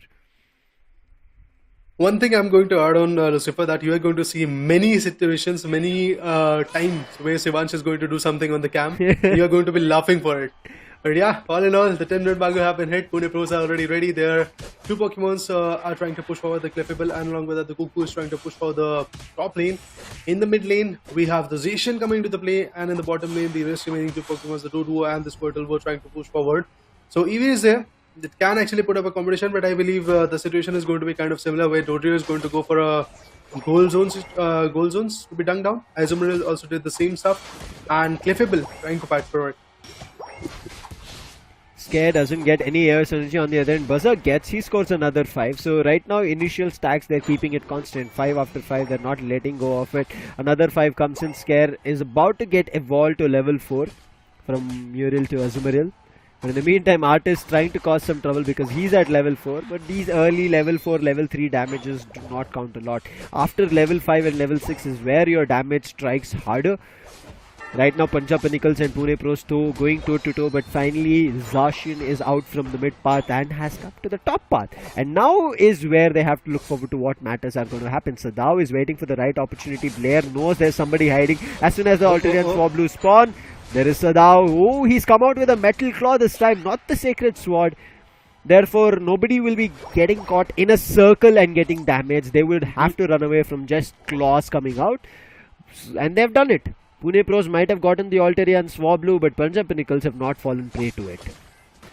Yeah, for now in the bottom lane, the Dodrio is working out to get the level buffs in favor, and finally it's becoming the Dodrio that we were expecting quite a bit. On the hindsight, Azumarill is also trying to safeguard the top lane goal zone. Meanwhile, the Clefable and the Urshifu tries to push forward to that particular perspective. But a beautiful KO coming up indeed, and along with that, some good goal zones being struck in the top lane. Pune Pros off to a really good start, but then again, they have to watch out for the KOs, and that's exactly what they're going to get by the Gaudiver, I believe. Kirlia, maybe? And yes, yeah. Beautiful KO indeed coming into the play. Right now, Scare is keeping some checks on the top path, but Venger is stealing away the advantage or the level of experience that he can get from the wild Pokemon. So that's something to be worried about. Berserk in the meantime collects wild Eos energy that is there, but he also sees Sadao on none other than the Zacian. Zacian now switching up paths, going to the bottom, understanding there's 30 seconds. Let's take some control, but Pardesi, he needs to evolve. He's still stuck at level 3. He's still a slow pro, not a slow bro. The bro is still not there, and that's the reason Punjab Pinnacles bring more forces to the bottom path to make sure that the slow poke evolves to the slow bro as soon as possible. But still now, it is going to be the slow poke. But at least they have managed to push back the players of Pune Pros towards their goal zone, and I was talking about it. The slow bro has finally evolved and now will cause a lot of trouble, but Zacian is not giving up. Zacian finds the first KO on another slow bro, but instant trade coming in from both the backline attackers and making sure they do a lot more damage and suppression. They take down the Dodrio as well. Pune Pros might have an early goal advantage, but not the advantage of a lane control. But looks that Venger wants to do some damage. He comes up with the Clefable, looking forward to the last hit, but they don't let it happen. They take Venger down and send him back to base on the Clefable. Yep, multiple players are getting KO'd at this point, and Punjab Pinnacles are more keen on getting the KOs done rather than going for the goal zones, because every now and then in the goal zones there are an obstructions, like Pune Pros players are there, the defenders are working out, the all-rounders are there. Zacian is already getting attacked quite a bit, but still the goal zones are getting hit. 8 goals coming from Pardesi's corner. The slow bro with the blue HP can heal back quite faster, but then again, trying to convert the fight in their favor. Gardevoir from the back end finds a beautiful KO onto the Urshifu once again. What is happening? The heavy hitters are getting KO'd, Urshifu is getting countered, Zacian is getting moved towards the top lane, and there is no one to counter them in the top lane, so they can easily approach for either the Regieleki or for some scores. Let's see what happens, because I believe the Espeon is going to move forward for that top lane goal zone. Along with that, Sablé is there, the Azumarill is also working out for it, and now the Regieleki, which is at concern, is already damaging a lot onto the Sadao. But yes, the Clefable, Venger comes in to support the team, but still, the LI, the 6th Pokemon coming for the Pune Pros might be a little bit more helpful for them. Right, as now the objective 2, that is going to be the Regieleki, has worked out for Pune Pros. With that, they're trying to push the goal zone, but Punjab Pinnacles are not moving an inch. The main problem I see that Pune Pros are facing is they don't have any backline attackers. A triple trample comes in and that has changed the game. Espion is down and that also makes sure that the Gardevoir falls, and alongside that fall off none other than the Sableye, and now it's only the Azumarill trying to survive here, but they're chasing him, and now the goal zone will also be destroyed, and the Azumarill needs to just back off. There's no way Azumarill can keep a foot on that fight. With that, Pune Pros, they score up to 147, where Punjab Pinnacles are still stuck at 27. I was talking about it, their backline attackers don't seem strong, but they're making use of that Dodrio as a backline attacker, striking when the all-rounders are hitting at all strides. Well, yes, they are fortunately getting the advantages of having some good goals in their favor, and yes, as you said, they are striking quite a bit. The Blasters is also trying to get the advantages with the spins, still not that fruitful. Yeah, no doubt in that. The Hydro Typhoon was absolutely amazing. Moving forward, I would love to see what happens in the top lane, but there is no one in the top lane. Everybody is concerned for the Regice, I believe, and they are just trying to get the advantage out of it. And if they get it, it will be helpful for them. Berserk on the other corner is going to be a little bit more sneaky to just score up the 25 goals. Regice again getting concerned, is trying to come up with some good points, and Espion finds the Cliffable. Sableye on the other corner gets out of the equation by the Dodrio. Good attacks are coming in. Zacian finds the advantage of having a KO, but finally it's Versigorde where the special attackers coming from the Punjab Pinnacles getting the advantage of a beautiful Regice. But meanwhile, multiple KOs falling short. The Azumarill finds 2 KOs. Dodrio now wants to get it back in the formation of Pune Pros, but the 2 Pokemons that were out of equation were both the heavy hitters, the all-rounders. Well, they will be ready. Urshifu is already back in the game. Oh Zacian no, is already back, but let's see what happens. Berserk barely survives over there, and now they're switching up paths. They need to go and hit the top path, but before Scare could do that, Zacian is already back there, has respawned, and now they'll not give him any chances. And Regieleki has also spawned. Quickly, Pune Pros take the Alterian Swablu, level up, get Eos Energy, none other than for Zacian as well.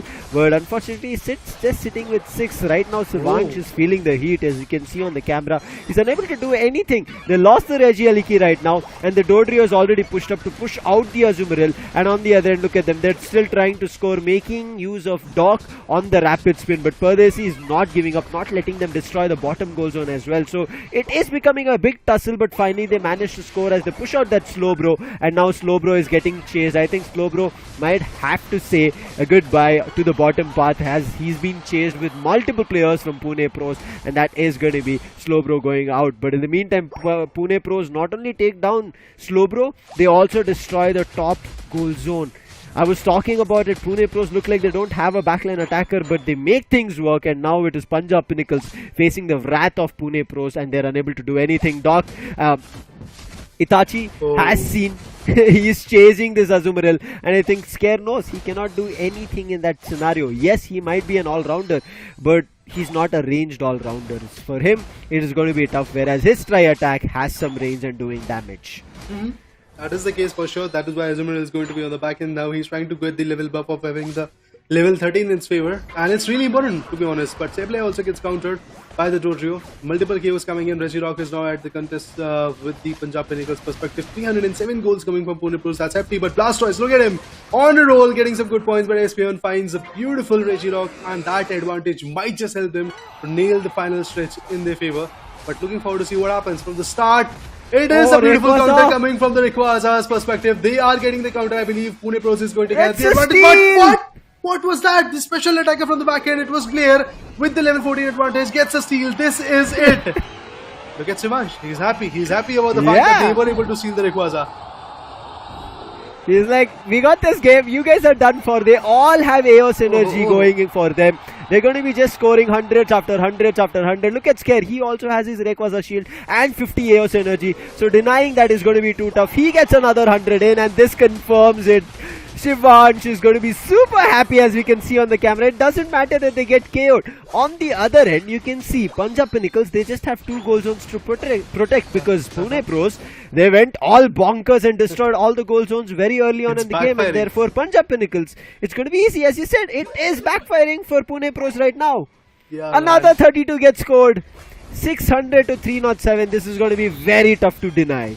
Triple trample coming into the play, but not a lot of advantage coming for the team known as Pune Pros, and they are struggling for sure. The struggle is for real.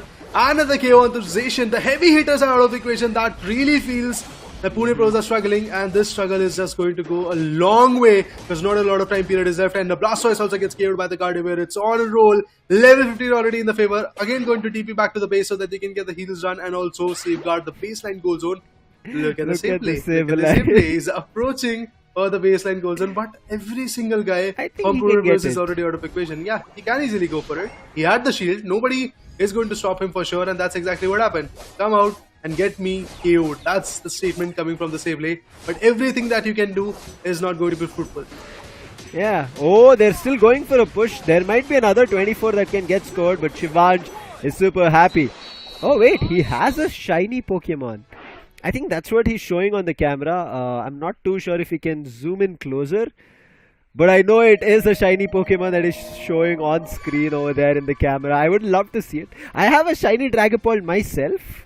But yeah, good game coming in. Blair, great presence of mind, understanding that Rayquaza was barely there, surviving. And one big, I would say, mistake that we ended up seeing was Sadao and Artis, both of them jump into the legendary pit, and when the singularity was popped from Blair, the Unite coming out, both of them were sucked right into it, along with Rayquaza, who was sucked right into it and got KO'd. Blair and, Artis and Sadao were not KO'd, but Rayquaza got KO'd because it did not have a lot of health, and there was no other last hits that Pune Pro had because they don't have any other ranged attacker. So brilliant play coming in from Punjab Pinnacles, and with that, even though Pune Pros had control of the entirety of the game, Pune Pros still managed to lose. Yes, exactly as you said. From the start till the final stretch, it was Pune Pros which was orchestrating the fight, which was getting the advantage. And to be honest, I was keen on seeing Artis and along with that Sadao getting the advantage of Rayquaza as well. But all of a sudden, what happens? Blair comes in, swoops the way, and melts the Rayquaza in their favor of Punjab Pinnacles. And that was the one thing Blair did absolutely fluently. Also with the KOs, Blair was quite good. Look at the damage that he was able to deal. That is close to 60,000. Scare on the other corner is going to be the highest heavy hitter for the team of Punjab Pinnacles. On the hindsight, it is Itachi, a speedster, which was working out to the 64,000 damage. Dao was also able to get 75,000. That's kind of interesting. As a Blastoise, as a defender, he was the one which was hitting a lot. I'm a little bit sad on the perspectives of having the all-rounders in the favor of Pune Pros, that they were unable to get that much advantage which was required. Artis, Sadao, both of them are very good when it comes to having the all-rounder advantage. But what happened in this match? I'm literally unable to figure it out. But as we were predicting in the initial stage in the caster deck before this match got started to be honest, that we are not going to see a clean sweep.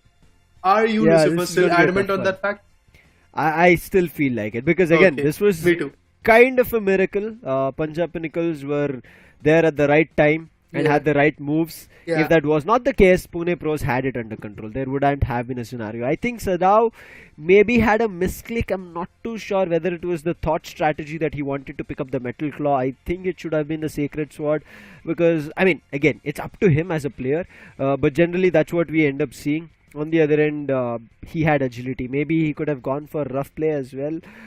Could have been better, but on the other end, brilliant play coming in from Punjab Pinnacles. Kept that pressure on going. Phoenix as well on his Espeon. Made sure he stunned their all-rounders, as you were talking about it, right? Their all-rounders, heavy hitters were there, but that stun coming in with the Psyshock and then the Psybeam to follow it up. Too much damage coming in, which Artis and Sadao couldn't bear, and that's the reason they were getting KO'd. And as well, I did mention, we were talking about them not having a proper ranged attacker, a proper backline attacker, something that they can keep behind and make advantage of. They did not have, and when it was needed the most, you saw the ranged attacker on Punjab Pinnacles work better compared to Pune Pros having nothing. And that's the reason Punjab Pinnacles, even though they were having no control, look at them, until 8 minutes they were stuck at double digits. 91 is the only score that they had. As soon as they got Rayquaza, all their 5 players had 50 Aeos energy. That's one thing that they did right. Even though they were not getting chances to push to their opponent goal zone and score, they were raking up the Aeos energy, and when they got the right moment to strike, all of them kept putting those hundreds one after another. 50 50 50 scored 500, and then the sneaky goals of another 30 40 here and there after the Aeos energy that they collected pushed them to 600.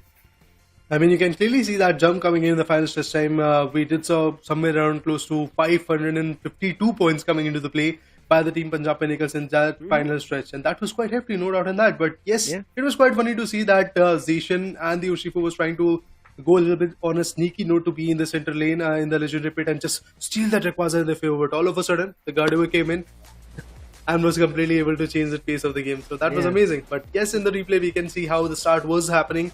From the start, I believe we had a beautiful controlling situation coming from Pune Pros where they were getting the KOs as well. They were getting KO'd also, if I'm not wrong. But at the same time, they were getting crucial KOs. Like the Gardevoir was getting KO'd, the Isomeral was getting KO'd, Espeon was out of equation. But this time, Shivans was actually quite keen on the fact that he is going to play on the back end. As a backline attacker, he was playing on the back end that he missed in the first day. And that is the one way they were losing that particular matchup, but I believe today they are ready with the right strategies and seems like that it can help them a lot. Yeah, rightly said. Pune Pros were able to make sure the front line are out from Punjab Pinnacles, and that's the reason. Punjab Pinnacles, whenever they wanted to push up, they were always being hit from the opponent's front line and they were unable to go closer to the goal zones and get a score done.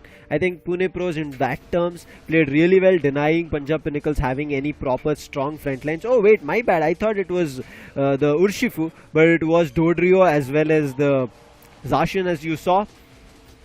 It was an early use of the Sovereign Sword coming through. He thought maybe that Sovereign Sword hit would confirm Rayquaza in their team's favor. Did not happen. Not too sure if the triple trample was there or it was used very early on. You saw Urshifu also jumping in, but a little bit too late into the game.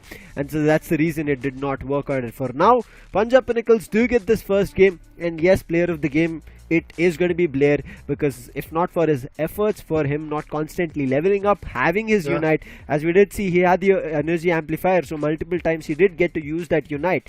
8 knockouts, 8 assists, close to 60,000 damage is what we see of this first game. What more can we ask from him? Definitely a beautiful game coming in from Blair, the Gardevoir for the team, and Punjab Pinnacles just have to step on it, be consistent, and eventually just shut down the situations coming from Pune Pros. If they are able to get the clean sweep, Punjab Pinnacles is just going to have a lot of advantage in the leaderboard, and that is the one thing everybody is fighting for. Damage was of absolutely amazing points coming into the play. I believe Play was able to secure somewhere around approximately 60,000 damage points in this particular matchup. So yes, it was a really interesting game coming into the play, but the match score for now is 1-0. Punjab Pinnacles is looking for a series point. Meanwhile, Pune Pros are still struggling to get an opening in this particular PO5. If they are able to get that opening, things will be on a leveling situation where the score will be a 1-1, and after that we'll be see kind of a PO3 situation where the next 2 rounds, whoever is going to back out the next 2 rounds is going to be the winner. But for that to happen, Pune Pros have to get that 1 point in the next game to be honest, or maybe in the third one.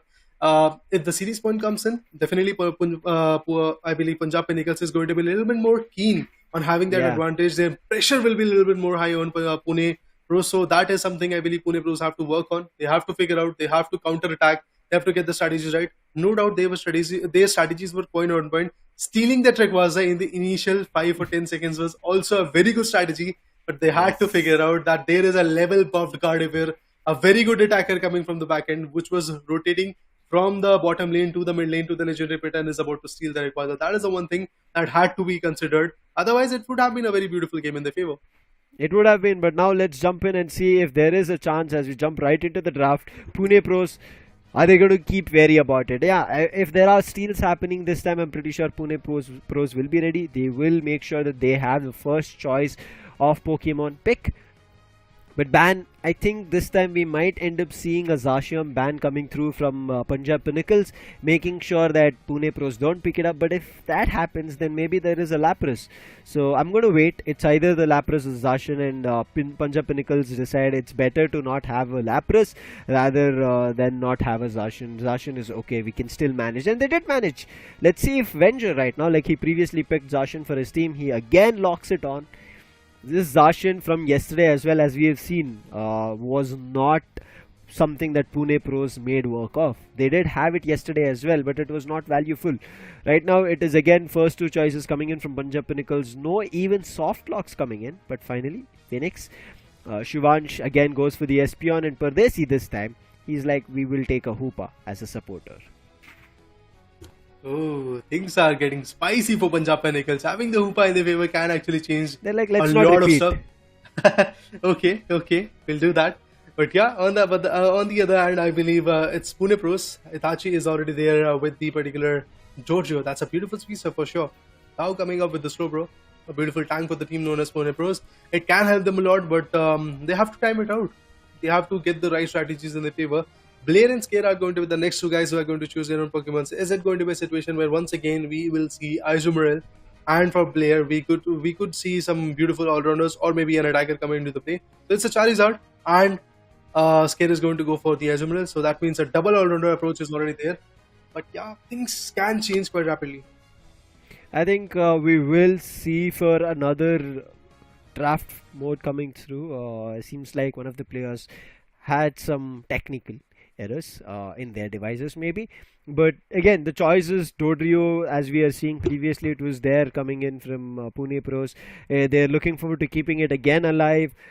I'm not too sure, not a lot of differences that I can make out here, Raider, because we saw in the previous game as well, Bengaluru Crushers were making changes in the Pokemon that they were picking, at least a couple of changes on the other end, whereas their opponents who were playing, it was Delhi Masters, they did not have the changes. They were going with the same Pokemon choices, and that's the reason they had this difficulty where they couldn't close it out or even get closer to what Bengaluru Crushers were doing. So I hope Pune Pros have some kind of a discussion and a reset coming through, that they make the choices a little bit better. Now again, it feels a little bit of a CC difference coming through. One on Phoenix Sivans is playing none other than your ranged attacker. On the other end, the CC coming in from Punjab Pinnacles is, Pune Pros is going in for a supporter, a defender. As I earlier said, I think Avengers should move into a ranged attacker and an all-rounder. I understand there are players who still play better all-rounders or ranged attackers or have more experience on those Pokemons rather than saying play better. But again, make that CC diff happen. Definitely. But yeah, guys, if you are enjoying this competition, if you are loving the way these giants are actually playing each other and stuff like that, you can also be a part of it by qualifying or maybe registering for the PokeUniteYT World Championship Series, the May qualifiers. Registrations are already live. You can check it out in the description. You can check the respective links in the description. It is also pinned down in the live chat comment section. So go for it, guys. If you have the roster, if you know somewhat about this game particularly, and or if you have friends who play, you can go for it. Exactly. The game is not that demanding, but then again, you have to have those strategies right. And for those strategies, you can watch out the Skyesports League 2023, because this Pokemon interaction can actually tell you a lot about the current meta, can actually push you a lot when it comes to having the right strategies and stuff. So make sure to actually go for it, guys, because you can represent your nation at a world level stage if you are at the right stage at the right time. There's going to be 2 Indian teams who are going to go to the global stage and fight out in the battle arena. Who are those 2 teams? We don't know, but in total of 8 teams will qualify for the regional playoffs, and from there on we will have our top 2 teams from the Indian region who will represent not only India and try to fight it out and get home an international trophy. I mean, I would wish all the teams that we know so far all the best, but also wish the upcoming players who are looking forward to be the professionals and stakeholders, right, all the best, because everybody has a chance. As you rightly said, it's all about the right mindset and the timing of you decide what to do and when. It's not always about going in for KO. It's not always about being the heavy hitter. It's always about having the right strategy and the mindset and the right timing to understand what the opponent is doing, how to run away from their move, and when their move is on the cooldown, you jump in. I think there are players who have gone to an extent so far, Raider, that they understood, okay, if there is a Blastoise here, they have taken a Hydro Pump. Okay, when he uses the Hydro Pump, if I'm able to dodge, then he doesn't have an Hydro Pump. So I have my opening, I'll not be stunned, he'll not be able to use his basic attack, and I'll be able to do a lot more damage. So I think this kind of thought process of understanding that the opponent Pokemon's move is in cooldown after him using a particular move, you can swoop in and right now because you've dodged and things like that might be the game-changing scenarios that our viewers can get into. But again, this is for the World Championship Series, not for the Skyesports League 2023. The Skyesports League 2023 is going to be represented by your favorite content creators and your favorite teams mixed together and representing maybe your favorite city or your opponents or your rival friends' favorite city. And for me, that has been the first game case. It was Bengaluru for me and Delhi for Raider, where I am, you can see, having a bigger smile because Bengaluru won the first game, Raider.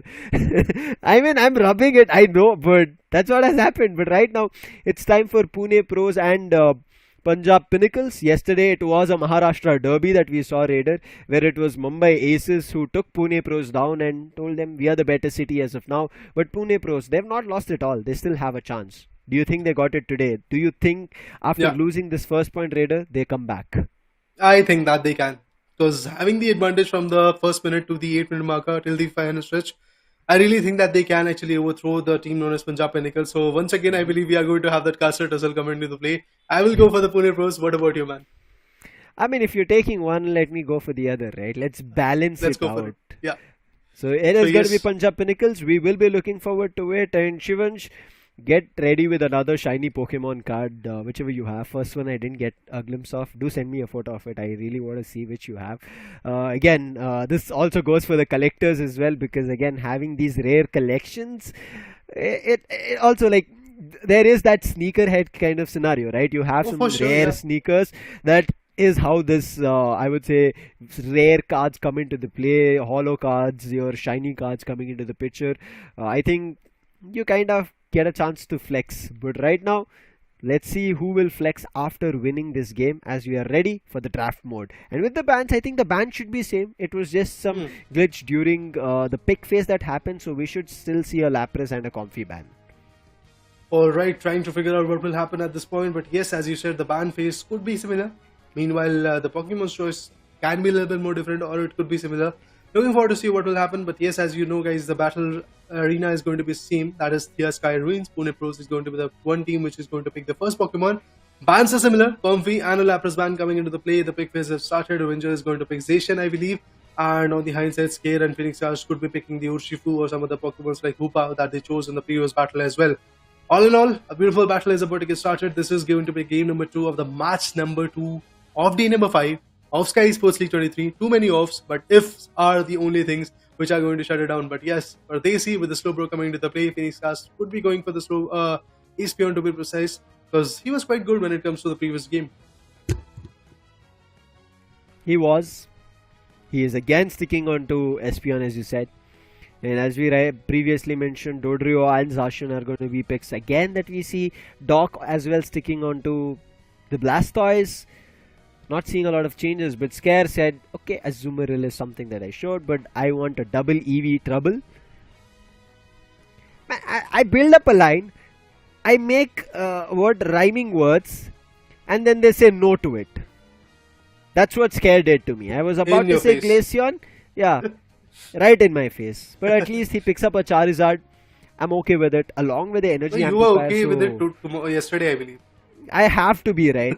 I cannot do anything else. I have to be okay with whatever is on my screen, even after me talking about it, expressing and getting overjoyed. But for now, I know it's not about me. Man. It's about the players. So we'll get back to their choices as we see a Talonflame come into the mix, along with a Cliffable back in action. So at least one change of Pokemon is that Sadao is not going to be playing an all-rounder. He goes for Rain Speedster, which again, I think will switch up. One of the other players will pick it up. But Berserk, he was happy with the Sableye. Make it the last pick again. It's already quite interesting to see a double speedster approach coming from Pune Pros. I would love to see how they're going to just come up with a fruitful advantage out of it. Because on the hindsight, we do see beautiful attackers coming in. Gardevoir, obviously, the player is the one scariest Pokemon, or should I say the guy, the trainer, which was there for the team known as Punjab Pinnacles in the previous battle. We did saw him dishing out a lot of damage, and along with that, Charizard is already there for them. And as you said, Sableye is also there. Phoenix Stars with the Espion. I'm looking forward to the battle, but then again, the picks for Pune Pros are a little bit skeptical for me. Okay. Now he has a card. He's hiding it. Can you turn it around? Oh wait, okay, he's showing the lapel pin, the badge which is there. Nice one. Thank you, Shivansh. Can you send it to me any chance?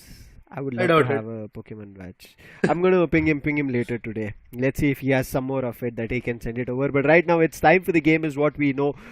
He's happy. He's overjoyed. But right now we see Pune Pros' Venger, their CC, a little more stressed, right? Like the camera gives us an idea. Like we see a certain series and they say camera adds a couple of extra pounds. Right now it's not that. The camera does tell us the true story of what's happening in the CC's faces. So a little bit stress on one end, a little bit calm, composed, already knowing we have a single point is what Punjab Pinnacles will be starting with in the second round. Well, the start is already there. So Pune Pros, two Pokemons are trying to actually go for the top lane side, and eventually, if we talk about the mid lane, we have Zishin trying to go for the orange and the purple buff, and also get the advantages out of it. But yes, we do have an admin pause coming in so that we can rectify all the issues that are there. All in all, I'm looking forward to see a beautiful battle coming up to a hold. Yes, Pune Pros and Punjab Pinnacles were ready with their own Pokemons, trying to get the level buffs, trying to get the advantages in their favor. Guys, give your predictions in the live chat and make sure to actually follow their 8 amazing Instagram pages where you are going to get all the updates, all the recent updates from the individual cities that you are trying to follow, you are trying to witness and stuff. But that's it. Resume is already there. I mean, the action is going to get resumed. I'm looking forward to see. Yeah. I messaged Shivansh. I think he was reading my message and sat in base. That's the reason we had to hit a pause. He's like, oh, game started. My bad. Wait, I'll talk to you later. So he's back in game right now. And he will evolve very soon. We will wait for it, but in the meantime, Itachi takes advantage of early game, gets that score, but this Charmander is doing a lot of damage. Has taken the fire spin early on rather than the flame burst. Drained a lot of health, but Pune Pros, their intention of early scores, they've already scored 10 and they've backed off. And the duo is also not stopping. Itachi needs to evolve to level 5 to become a Dodrio. He will look forward to that opportunity, but his damage is still ongoing. But finally the Espeon has evolved along with Pardeshi on the Slowbro. Previously he was a Slowpoke for far too long. So they have to evolve. As you said, being at the lower levels for the far too long time period is going to be quite chaotic and quite risky for them. That's exactly what they have to work on. Right now Pune Pros again trying to orchestrate the initial fights in their favor. They are scoring some good points, and look at the Dodrio. The advantage of having the triple hits is obviously quite amazing for him. But now he has to fall back, get the Citrus Berry and be out of this arena. Otherwise it is going to be chaotic. And Slowbro is already there with the serves trying to track him down. Oh, Blair is coming into the play. Is it going to be a situation for Blair to get KO'd? No! Slowbro finds him out. Blair is still going to survive, I believe. And with that, the Charmeleon is also under attack at this point. Yeah, I mean Blair was pulled back, and therefore, as you rightly said, Charmeleon is right now under attack. Barely surviving over there. Artist, good decision of making use of his moves to run away at least. Otherwise, if that KO came, Scare would have had an advantage. But right now, it looks like Zacian is going to be on the top lane, but Berserk is also there to trouble them, making sure Zacian doesn't overextend. Altaria Swablu has spawned at the Legendary Pit, and that's where it is going to be the Dodrio taking control and finally KOing the Kirilla, not at Gardevoir, but Doc is using the water spout right now. And I think next move should be the rapid spin, but Berserk is going to be here. Try attack does not connect, but the last hit at least does. But in the meantime, both the one supporter and the other end, it's going to be a defender trying to hold it out. But Zacian right now, as I did say, Sadao, I think it was a misclick previously that he had a Metal Claw. This time the Sacred Sword does a lot of damage, as you saw, both with the Eos energy hit along with the normal move hit. I mean, see, as you said, mistake in choosing the right advantage is going to be really hefty onto those guys, and that's exactly what Zacian suffered in the previous matchup. In this game, he has got his own utilities and the moves that he wanted to go with, and he's working out quite well. He's getting the damage done and dusted. On the hindsight, when it comes to Shivansh, he's just trying to farm in the top lane and get as many as Eos energies. Meanwhile, also get the level buffs, and he's still stuck over there because there could have been a golding situation coming in, and right now the focus of Pune Pros is pretty bit more on to the guys of the bottom lane, and they have got the advantage of getting the Regirock in their favor, and now this can help them a lot while getting the KOs. What is happening, guys? Look at that, multiple moves coming into the play. Slowbro already out of equation. Gardevoir has to push back. Charmin also falls back a bit, and with that, the advantage for the Squirtle is there to score a set of 30 points. Sadao making sure he never scores, and I think that's what the communication is also being said to Sadao. You never score. You keep your Eos energy raked up, ready for any battle that is upcoming, and make sure you use that in battle with that Sacred Sword coming through, doing double the amount of damage with your Eos energy as well. And now with Pune Pro securing the bottom objective, they've immediately changed lanes, rotation coming through, enter the top, taking the Regieleki on top. Easy peasy job for them. there is no steal that can happen because there are too many forces from Pune Pros, and Pune Pros might right now indulge in a fight with Punjab Pinnacles. It can be a 5v5 fight, or sneakily Zacian tried to enter, did a little bit of damage, but the players decided to back off. But Venger, he used his Unite.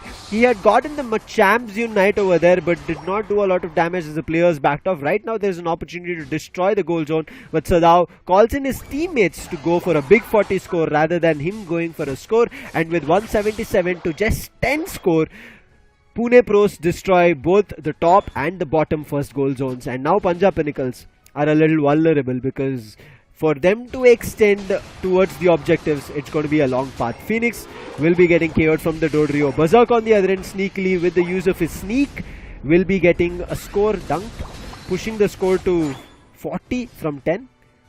It's not going to be enough still, Raider. It is not going to be enough, for sure, for sure. That jump is there, but eventually they have to jump up a bit more. Charizard is already there. I'm looking forward to see how Charizard at level 9 is going to play against the Giants coming in from Pune Pros, because their level of evolution is a little bit on the higher side for now. But yeah, the Gardevoir is at the same level. That is going to be level 10. I'm looking forward to see how Gardevoir is also going to deny the top lane in the advantage factor of that particular team known as Pune Pros. But the Reggie Seal is already there, so that could be the main concern. But before that, the Swords are getting attacked. Look at that, the Slowbro is about to get out of the competition. But the blue HP, it is helping him. It is helping him to recover it. And Hydro Spin also comes in, but still, Blastoise with not a lot of fruitful attacks in his favor is not going to help a lot to the team. But Alframe finds a KO onto the Charizard. That's a beautiful all-rounder already out of equation. It is going to help him a lot for sure. Counting on it, Slowbro again tried to just come up with a steal. But what was that? What was that? Espeon coming from the right, stealing the whole advantage of the particular Reggie. Amazing. Dodrio tried to run away. The steal was brilliant. At least this gives some chances to Punjab Pinnacles to open up and indulge in more active fights.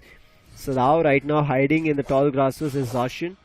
But unfortunately, one thing I did see Sadao is a failed Unite of that Sovereign Sword. He'll not be happy.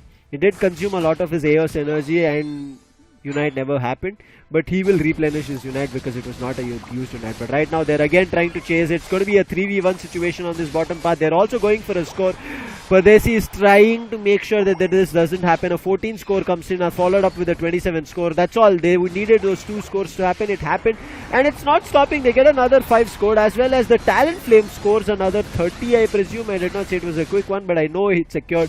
On the other end, Punjab Pinnacles, they add an ally, and this is their opportunity to score big and make sure they deny the opponents. They score a big 50, but unfortunately the Charizard was super low. It entered right into the Eos energized Sacred Sword and gets KO'd, and therefore Punjab Pinnacles, where they could have had pushed this score to 160, they would have to wait a tad bit longer. On the other end, there is that Gardevoir who's already leveled to 12 and has 50 Eos energy.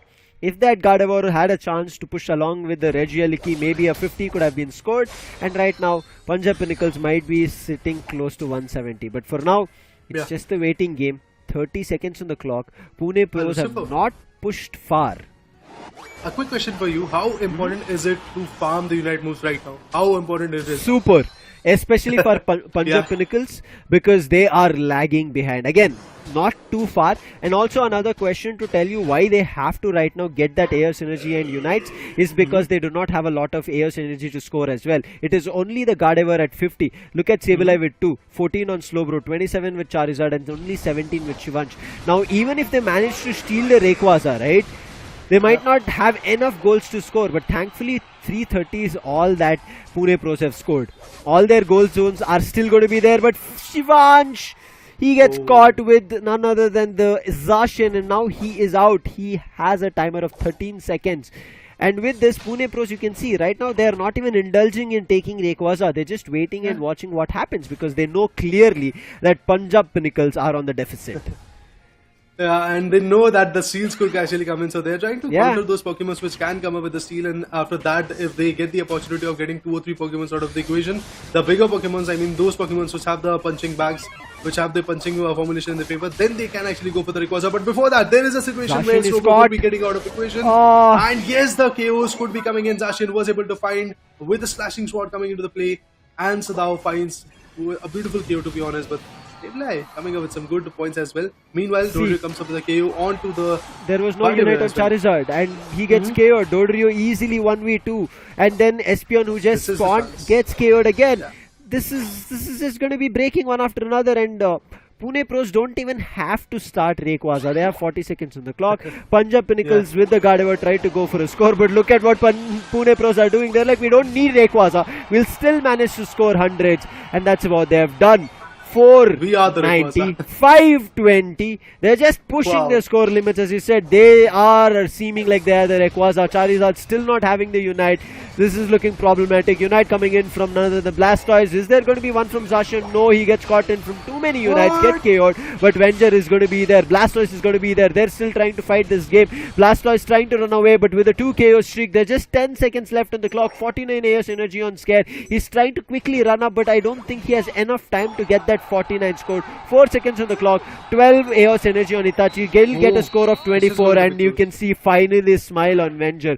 Bas yehi karna tha. I think that's what he's saying on the screen. Play your game, have your chances, and you will get that victory. And Pune Pros, as we rightly said, this doesn't seem to be a clean streak game or a clean sweep game. I mean, we did predict that kind of situation happening. We did saw that Punjab Pinnacles have that kind of output to be given onto the Pune Pros, and Pune Pros have also the potential strategies in their favor, and that's exactly what worked out. Look at that Itachi with 207 AOS energy in his favor. He was quite sneaky on the terms of having the goals, and he's the one which is having the highest amount of KOs, and not a lot of KOs in this game, indeed, Lucifer, because from the perspective of Punjab Pinnacles, the Gardevoir, which was able to bag out a lot of damage in the previous one, is unable to get even a single KO. Same goes for Bazak. What was happening? 23,000, that's all the damage that player was able to give out. Because player was every now and then getting KO'd. That's exactly what he was trying to do on Sadao. In the previous matchup, he's facing the same thing. That is, Zacian getting multiple KOs onto the Gardevoir. The Blastoise getting multiple KOs onto the Gardevoir. The Talonflame coming into the play. The Itachi was getting multiple KOs onto the Gardevoir and also onto the Scare and Phoenix Fast as well. So that really showcases us that now Pune Pros have got the strategies right. They know which Pokemon they have to tackle. They know that they have to choose the right moves. That's what was missing in the game 1. Even though there was an energy amplifier on Scare on the Charizard, we rarely saw the Unites being used. I think once is when he immediately evolved to level 9 and became a Charizard. That's once he used, I think, on the Talonflame, found the KO, but then nothing else. So I think something for Punjab Pinnacles to work out. Pune Pros super happy with what they did. They had entire control of the game again. This time again I was feeling where they would make the wrong move, because just like the previous game, all their 5 goal zones were strong and standing. And Punjab Pinnacles almost had lost all their goal zones. So Pune Pros, if they made a small little fumble trying to go for a Rayquaza, Punjab Pinnacles was still ready for a steal. But this time one thing they did for sure was make sure the backline was pushed and oppressed. You see, as you did talk about the battle data as well, Raider, there was either only assists or like 0 KOs on both their ranged attackers. So I think that was really well done from Pune Pros to keep those ranged attackers in check. Exactly. You have to put a full stop onto those particular Pokemons which are actually going to be quite chaotic or which can come up with the X factor. And when they were able to do that, that was amazing. And in the replay, we'll get to see that in the final stress time, there was not even a single situation where Pune Pros or even Punjab Pinnacles were trying or willing to attack on the Rayquaza, because the fight was completely different. Now the fight was about securing those goal zones and getting the advantage out of it. But all in all, when it comes to the replay, in the initial few minutes, in the initial 5 minutes, we did saw Pune Pros again having a lot of advantages. They were just completely overhauling the competition in their favor, meanwhile getting the Reggie Eliki in their stance. Had a pretty close score to a 200 marker, and on the hindsight, Punjab Pinnacles was stuck at somewhere around 10 points at that moment. But after that, the jump was coming in, and that was a really good steal, to be honest, by the Ace Peon, by the Phoenix, to be honest, when he was able to get the Reggie seal in his favor. Unites were coming for sure. There were multiple Unites coming into the play. Charizard tried to get the Unites right, but was not that fruitful. I think the main issue that happened was also, like you did mention, there was a Unite, but Shivan's first getting caught. Slowbro did catch Zacian, but there was nobody to find value of it. Zacian was just eventually left after the slow beam was completely utilized. So I think a couple of failed Unites, if you want to call it, from Punjab Pinnacles, used for their solo advantage, for an individual scenario, is something that I think it didn't work out. But as of now, we know that for this second game, at least Pune Pros, especially this Dodrio Itachi played really well. The damage, not 1 lakh, but good along with his teammates. But the main thing that he concentrated all was on goaling. 207. Even comments go to Talonflame. Talonflame also kept a check that he constantly scored. So these speedsters, right, understood their role really well. Had to be sneaky, jump into a fight when nobody expected, and also score when nobody expected. So Pune Pros tie the score with Punjab Pinnacles at 1-1 in this best of 5. Yep, indeed, a beautiful level of scores were coming in, and I mean, we were talking about the situation where if Pune Pros was able to get an advantage in this particular matchup, they could have boosted their situation, and that's exactly what they did. They were able to get the game 2 in their favor, and now moving forward, both of these teams are looking forward to get the series point. Either of them is going to get this that series point in the next game, and whoever is going to get the series point is going to have a pressure on the other team, but not that much, to be honest, because it's not like a situation where that particular team is going to have a series point and the other one is going to stuck at 0. Both of them are opened up. Both of them have shown their own advantages, and kudos to Pune Pros for doing an amazing stuff where they didn't have the Rayquaza, but still was able to secure similar points as to when they had Rayquaza, as to whenever the team has the Rayquaza. I mean, the score was 652. That's a hefty score coming into the play. Before that, Punjab Pinnacles were able to secure 623 even after getting the Rayquaza advantage. That really shows as the strategies were there. This time, they didn't even touch the Rayquaza. They didn't even move towards the legendary pit. I mean, they were there just to rectify the thing, just to verify that if Punjab Pinnacles is going to attack, now we are going to attack onto them and we are going to get the KOs. So they were the one which was sitting on the back ends. But all in all, the strategies were right by the IGL. They went in, go ahead and swooped all the goal zones in the place, baseline goal zones and stuff, after getting some KOs onto Pokemons like Espion and the Gardevoir as well. So it was a very beautiful opportunity. And opportunity, while talking about the opportunity, you guys as a viewer have also the opportunity, so you can go for the May qualifiers. But right now, all in all, we are going to move to the game number 3. It's going to be a very interesting game because now we have to see who's going to take the lead. I think bans, finally we might end up seeing a Zacian coming in from Punjab Pinnacles.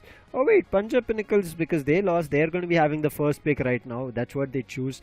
So Pune Pros might actually ban Zacian right now. So Lapras might come into play. There can be a scenario because either Zacian or Lapras. Oh, what?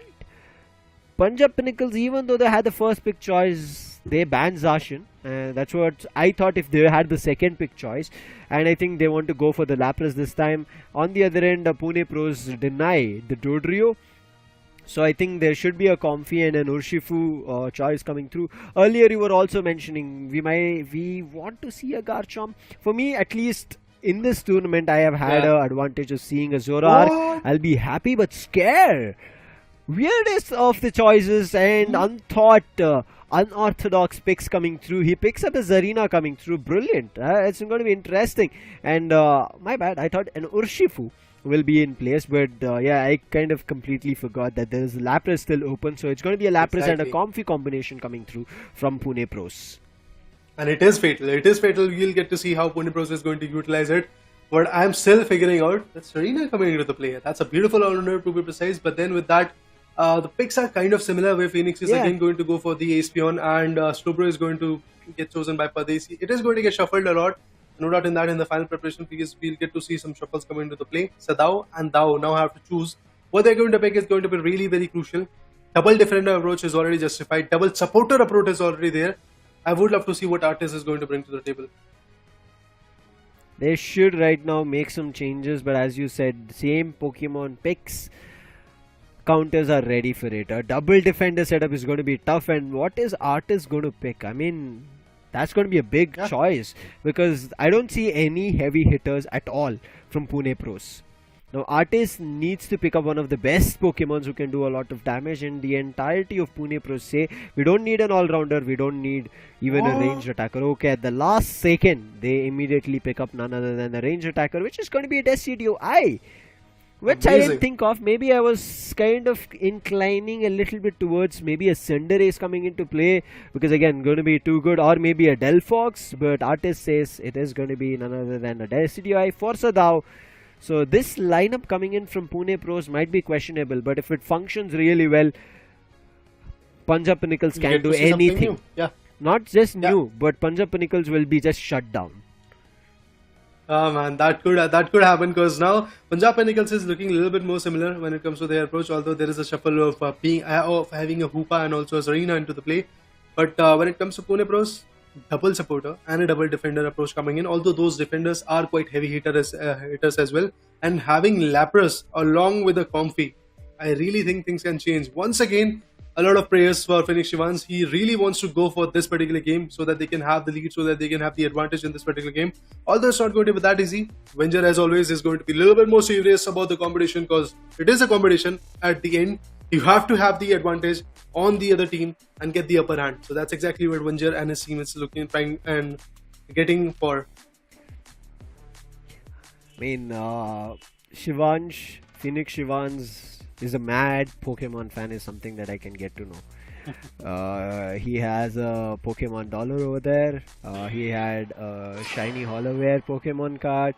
He previously had a Pokemon Lepel. How many spoils of Pokemons do you have, my friend? I'm a little bit envious of you right now. But we'll get back into the game and talk about our envy later down the line. But now it is time for Punjab Pinnacles to answer back. As I did say, if something functions really well from Pune Pros, it's going to be devastating and Punjab Pinnacles will be on for a shutdown. So they have to be wary about it. Berserk on this Hoopa needs to function really well. Needs to help in the rotation. Needs to help in quick heals that they can teleport back to the base. If any of them fail, as I said, shutdown is imminent. See, at this point, I would love to see how the particular Pokemon like Bounsweet is going to work. And on the top lane, already there is a farming situation coming in where these guys are just trying to level up. And on the bottom lane, there is another set of contestment coming up between the Giants of Punjab Pinnacles and also the Pune Bros. They are trying their level best to level up at the same time and also have the advantage. But I'm surprised to see that the Lapras is not having the combination for now with the Comfy. And Comfy is actually on the top lane, helping out some other Pokemons that are there. So it will be interesting to see how they are going to play with it. But Lapras is very effective when it comes to a Comfy combination with it. Combinations, that's what I said, is going to be deadly that we kind of maybe expect from Pune Pros, especially how they're playing. One defender and one controller on top path, one defender and one controller, one supporter on the bottom path. It's going to be tough to play, and they're concentrating that Decidueye to only level up and get experience and be ready in the full-fledged form of that Decidueye. Already at level 6, we will eventually see it very well and ready at level 8, I hope so. On the other end, bottom path, Punjab Pinnacles trying to push up, but these tanks on both top and bottom is going to be too tough. With level 7 itself, the Decidueye has evolved, but I'm waiting for its Unite as well unlocking. I've not seen a lot of value on Unite on Decidueyes. Let's see, it might be a different case today. A Spirit Shackle coming through, can he find value? Oh, a hefty damage. Hoopa barely surviving over there, trying to run away, puts up a hyperspace hole, and then immediately tries to get a Citrus Berry, but that was just a distraction. Pune Pros gobble that Citrus Berry and immediately come to score, and now it looks like Shivansh might be caught in this tussle between a supporter and a defender, and yes, the Spirit Shackle comes in for a brilliant hit. There is the side shot coming in to find value, but there is already scores being dunked from Pune Pros as they push up to 65. I mean, those Spirit Shackles are working out so fluently. So you can see multiple times it is getting the damage. Lapras again with the combination of the Comfy is here, and they are about to destroy the first goal zone, and that's exactly what they did in the bottom lane. Right now, Pune Pros once again from the start, they are having the advantage. They are having the buffer period in their favor, and they are setting up the scores. Meanwhile, leaving Punjab Pinnacles just to somehow gather the spirit, somehow gather the advantage of having those counters being done. So now already at level 10, level 8 to be precise, and is about to go for the level 9. It is actually going to help them a lot as an attacker. When you have those level buffs, you can easily shut down a lot of situations. And again, a Spirit Shackle going into the play. This time, although it was not that fruitful, and with the Hoopa's advantage, thankfully the players were able to TP back to the base. Shivansh is getting caught between these defenders and supporters and unable to do anything. Gets immediately KO'd from the Lapras' bubble beam coming through. Hoopa immediately takes the hyperspace hole, goes back base to heal completely. But it's not going to be enough. By that time they do it, Regice has already been conquered from Pune Pros, and now they'll be looking for the jumping to the top lane. Regieliki There is Shivansh again on the Regieliki, but he's going to be greeting none other than the Blastoise. Another defender is going to be too tough. Hoopa is caught right now. Hoopa is trying to run away, but the stun from the Magical Leaf is too good at this point. And before it could make its way, before the timer could come to a complete circle, Hoopa gets KO'd. And now one after another players from Pune Pros are pushing up. They've left only Artis on the bottom to keep a checker in trouble. But look at this. The Unite gets used, but Scare on the backlines of the Decidueye pushes up, KOs the Decidueye, and then immediately back offs to grab the Citrus Berry and take a bite, replenish the health, and now they might have a chance to push up and take a fight. But look at the Magical Leaf again coming in from the Comfy alongside the Water Pulse of none other than Doc on this Lapras. Blastoise does take a lot of the hit, even though it's at level 10, doesn't matter. But the players take the Hyperspace Soul, level up completely and back into the game. But a big Hydro Typhoon coming through. Good advantage, drains a lot of health of multiple players and then pushes them back to their base. Hyperspace Soul coming in use of from Berserk multiple scenarios. And Pune Pros are unable to push up because of that Hyperspace Soul. They are kept in check. Oh, the Spirit Trackers from the back end is also helping a lot. You can see already that Blastoise was able to get the KO, but a big hand to the Decidueye as well in this particular KO. Moving forward, the level buffs is actually helping a lot to the Pune Pros. Meanwhile, getting the KOs done in Dust with Sarina on the other corner is also at level 10. What was that? A beautiful impact from the Slowbro coming in, and with that Decidueye is already out of equation. Blastoise on the other corner was able to back out the Hoopa. That is actually going to create a lot of ruckus in the meta. Oh, another Sun? That's interesting. Would love to see how Punjab Pinnacles is going to play against it. Hydro Typhoon is what we are waiting for now. But yes, I'm looking forward to see how Blastoise is going to become the X Factor for this game, because from the start, he's controlling a lot of situations in the top lane. Regieliki is still looking like trouble. As I did say, I think Punjab Pinnacles are defending really well in terms of trying and holding off and giving away them a top path control. Artist stepping in between, trying to look forward to Yuaa, gets one on Slowbro. Now we'll try to chase Shivansh. The follow me is working really well, making sure that he doesn't hit the Regieliki, doesn't add an ally. But right now Sadao is caught, Sadao might just get KO'd. Unite help coming through, two of them actually, but still Decidueye goes out. That's going to be something that they have to be okay with, but Serena has to pay the price. That is going to be a trade on the fight. Punjab Pinnacles still not giving up. The scoreline is a difference of 150, but Punjab Pinnacles are keeping up. They are making sure they work for it and play for it. I mean, this time they are also trying to set up some good scores and eventually get the goals done and dusted in the favor. I mean, the main objective is all about how many scores you have. Yes, KOs and having the assist and stuff is obviously going to help you a lot when it comes to the particular meta, but all in all, it really matters that how many goals you have. And from the start, Pune Pros were trying to orchestrate that kind of majority advantage in the favor, but still the advantage is not going to be that much, as you said, because there is not a lot of buffer. On an approximate situation, we have a buffer of somewhere around 150 points. Well, Blair once again trying to attack. Scare is also there at the same point. On the top lane, we do have both of these special attackers trying to perform, trying to get the advantage out of it. Hitachi, if I talk about him, he can score 42 points. But Decidueye with the comfy advantage, what are we looking at? I don't think so. That is Decidueye with the comfy advantage. It is the Lapras. Oh, the Spirit Shackle also coming into the play. Once again, a beautiful KO by the giant known as Decidueye with the orange and purple buff. That's obviously going to help him a lot. Isolating players is something that Punjab Pinnacles should not be seeing. They should clump together, try to look forward to opportunities, and it is not happening. Gardevoir right now, as the timer is going to kind of come to an end, is looking forward to sneakily go to the bottom path of Pune Pros' goal zone and score a big 80. But Pune Pros are wary about it, that can happen. And there is Decidueye holding guard of it. 4 seconds on the clock, Rayquaza is about to spawn, and now Pune Pros have to indulge themselves in a battle of Rayquaza. Spirit Shackle does connect with one of the players, but nothing in terms of a valuable KO. Blair is still hiding. Along with him, Slowbro is also thinking of pushing up. A very early Unite commitment. Wait, what? I think this was a misclick. Maybe Comfy was not intending to do that. Maybe was looking forward to hit that magical leaf and went for a misclick. But right now, Hoopa has been caught. Can they find value on Hoopa? A Spirit Shackle comes, but the Hoopa, it does not connect on it. They are still trying. Hoopa with a Hyperspace Hole runs away from this battle, but it looks like Pardesi is caught. He uses the eject and the serve right now. Tries to run away, and yes, the serve makes sure that the opponent gets stunned. Punjab Pinnacles in the meantime close the gap. 216 to 263. Bubble Beam doesn't connect, Psyshock doesn't connect. Gardevoir on the other end finds a KO on Decidueye, a brilliant one, a big one, and now the Lapras is caught. Can they actually slow beam the Lapras? But the Unite on Pardesi is already out, and yes, the slow beam was used on Lapras, but nobody to capitalize. Gardevoir still finds value. Cliffable is out. Hoopa is down to half of its health. Lapras coming into the play. Can Gardevoir try to dodge that from happening? It seems to be no, because the Magical Leaf is doing a lot of damage. Lapras still surviving, making sure Pune Pros still have hope into the game. 2 players are out from Punjab Pinnacles, and Lapras takes it away. Rayquaza in the favor of Pune Pros, and I can see Venger super happy in the camera, and Shivan's right now feeling the heat. The first game is not the reputation that we are seeing in this third game as well, and with this, Pune Pros will push themselves to the series point.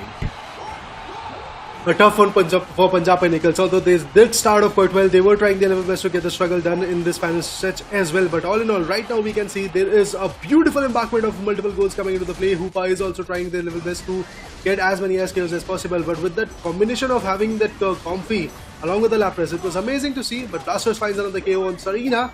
Not a lot of time period left, but still another set of amazing goal zones are going to be destroyed. And yes, the goals are going to be done. I believe the score would be kind of close to 700 or maybe more than 700. That might be the case. But all in all, a beautiful embarkment of a journey. 705. That is obviously going to bump a lot when it comes to the average goals coming from Pune Pros. Again, look at this. Ranged attackers not giving them much value. Blair tried his best, but Shivan's got nothing in this game. On the other end, quickly talking about Venger, I think this was a good decision that Venger switched from a different supporter. He was usually playing a Cliffable, or generally yesterday it was Blastoise. Today went on a Comfy, was even more valuable with 4 knockouts as well as 7 assists coming through. Doc as well, need to commend him. The combination of Venger and Doc on Lapras and Comfy worked out really, really well. Sadao, they knew he will cause a lot of trouble. They were trying to jump on Sadao, but Sadao, even though he was trying to run around, he was getting caught certain times. But I think kudos to Scare. He was trying his best on that all-rounder, but as we said, it was just not enough coming in. Berserk, we did talk about the Hoopa had to be right on point whenever it put up the hyperspace hold, whether to cause rotations or for a full heal to go back to base. Both the times he was on point, but I think the last battle kind of went very back and forth. The slow beam that Pardesi used, I think either Blair or Shivansh needed to capitalize on that, or either Scare needed to jump into the battle. If that happened and the Lapras was out, Punjab Pinnacles would have had a chance, because you saw it was only 2 players.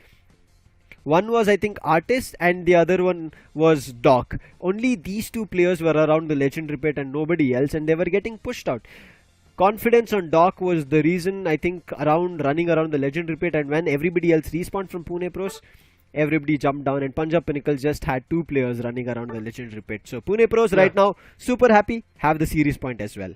Yep, they are happy, they are confident, they are looking forward to have more and more victories in their favor, because they are having the series points, and right now all they have to do is just be consistent, bag out another one, and just go home laughing and be giggling about this competition. But on the hindsight, Punjab Pinnacles have to start off once again in the situation where we did saw a beautiful counter attack coming in. Was the final stretch where they tried their level best to get as many SKOs.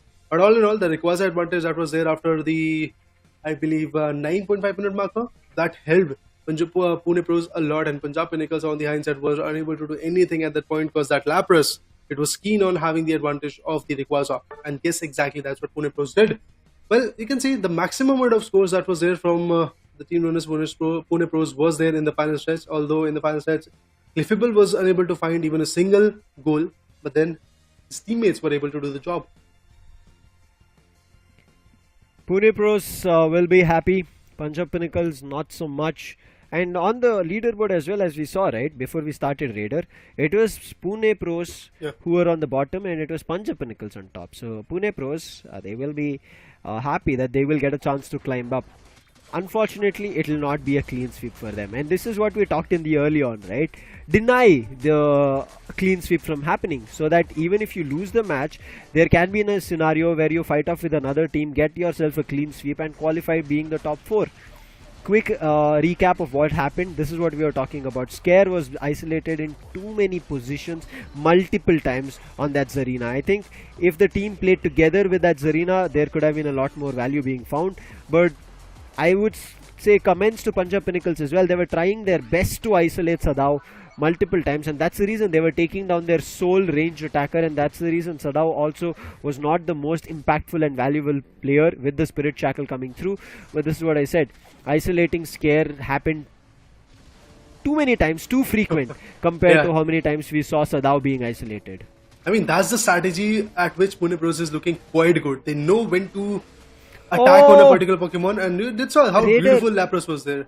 What? Did you see what just happened there? I think the hyperspace hole, which was so good from Berserk at all points, I missed out. I was thinking, like, there were 2-3 players from side of Punjab Pinnacles who could have secured themselves the Rayquaza, but the hyperspace hole was put down right where Rayquaza was there, and Zarina, with its last stomp hit, which could have secured the Rayquaza, went into the hyperspace hole and teleported back to base, and that is the opening that Pune Pros immediately secured the Rayquaza. Ooh, those kind of scenarios are tough to deal with. Your teammate was trying to help you, but it just happened that that was not the help that you wanted. And right now, player of the game is going to be Doc on Lapras. Well, it was an amazing battle indeed. Lapras definitely a beautiful Pokemon coming to the play, along with a comfy combination. As said earlier, that it's a very good combination, to be honest, and that's exactly what worked out quite well. Many assists coming into the play, and also a lot of amazing goals were also destroyed with that particular combination. But all in all, match score of this BO5 is 1-2. Punjab Pinnacles at a loss. Punjab Pinnacles is still struggling to find their own ground on their own roots, but on the hindsight, when it comes to Pune Pros, they have already secured the series points in their favor. They have to be consistent in this one more battle, in just one more game. That is going to be the game number 4. And to be honest, for Punjab Pinnacles, that game number 4 is very, very, very crucial, because that is the only path they have to go, and the only path they have to stand tall and get the opportunity in their favor so that they can fight in the decider. Well, we were predicting on having a decider round, but let's see, is it going to be that case? Because Pune Pros have kind of figured it out, how they have to play, how they have to shut down the team known as Punjab Pinnacles. Because every now and then they are trying to separate the Pokemons, isolate them, get them cornered, and use the right abilities at the right time and get them out of the equation. Even as you said, at that point where Lapras was about to get the Rayquaza in his favor, where you said the hyperspace was able to help the Serena to TP back to the base. It was important to get the heals done, but at the same point, Serena had to figure out that if I TP back to the base, who is there to attack? Who is there to steal that Rayquaza? And that's exactly where they messed around. Happened, small mistakes, they might have to pay hefty prices, but it's time for the draft phase right now, Raider. Bans, I think it's still going to be the same. Punjab Pinnacles might just take on this Zacian ban. Previously having the first choice, I thought they should pick it up, but this time I think they will go for the Lapras pick coming through. Oh wait, okay, finally a Lapras ban, and it should be an insta-lock and a Zacian coming through. Again, the only reason I'm saying they should go for an insta-lock of Zacian is because they can take advantage if they know to play it real well. Otherwise, it can be countered. But now with Zacian being allowed, there is no way Pune Pros will let it go. Maybe you picked up a Comfy, but Comfy is not the only thing that is going to be enough. You have also banned the Lapras, so you have to pick out another better defender who can work in tandem with this Comfy. But it looks like they're not inclining to any defenders as of now, whereas the opponent, Itachi, has already locked a Blastoise alongside Venger with Zacian. Dragapult for a second was there as a beautiful spoiler for us, but yeah. I would have loved it. Wait, you go on. I'll pick out my shiny Holloway Dragapult card. Okay, go for it. But yeah, all in all, seems like that Espeon is going to get picked up, and that is going to get in the hands of Penishas, I believe. And to be honest, when it comes to the advantages, I believe Slowbro can be very amazing. Cliffable is there as a supporter. Zacian and Urshifu, I believe once again Pune Pros is looking forward to just nail it to the coffin of Punjab Pinnacles. They are actually trying their level best to get these scores to a 3-1 in the BO5 and have the victory in their favor. But well, on the other corner, when it comes to Scare, he has got the Izumill. A double all-rounder approach from both of these teams is already here. Ardesi is there with the particular Charizard coming into the play. Meanwhile, Artist, an attacker? Are we looking at an attacker? Then we have to look into it. An attacker coming into the play, and that to Gardevoir, a special attacker, ranged one. It can be quite amazing to see. But no, the Glaceon! The Glaceon could be there. Okay, yeah. Finally, Glaceon has been confirmed. That's absolutely amazing. Now, in the final preparation phase, we'll get to see a lot of changes when it comes to their picks. Looking forward to it because Phoenix Cast could be shuffling around with the Espion because he was the one which was playing with it. But yeah, similar things are happening once again. Espion is in the hands of Phoenix Cast. Pardesi is going to play the Slowbro. Charizard will be there with the Blair and Berserk. With the Comfy, that combination can work for Charizard, can work for the Azumarill as well. But Azumarill on the other corner is not that much of a hard hitter. Yes, the punches are there, but when we compare these Pokemons to Zacian and Urshifu at their respective level buffs, I believe Zacian and Urshifu could be the one chaotic situation coming into the play. But right now, Phoenix Evans has nothing to say at this point because he's struggling. He's struggling, and he is giving all the best to their fans, and he's ready to conquer this match for the Punjab Pinnacles. Indeed, he's pumped, but at the same time, he's nervous too. I think on the other end, Venger is like expressionless. He's like, let the game get over. Let's bring it on. We'll see what happens after the game. That's all. He's concentrating, and I'm pretty sure his fans are also rooting for him to get this victory, because yesterday's game was not something they expected.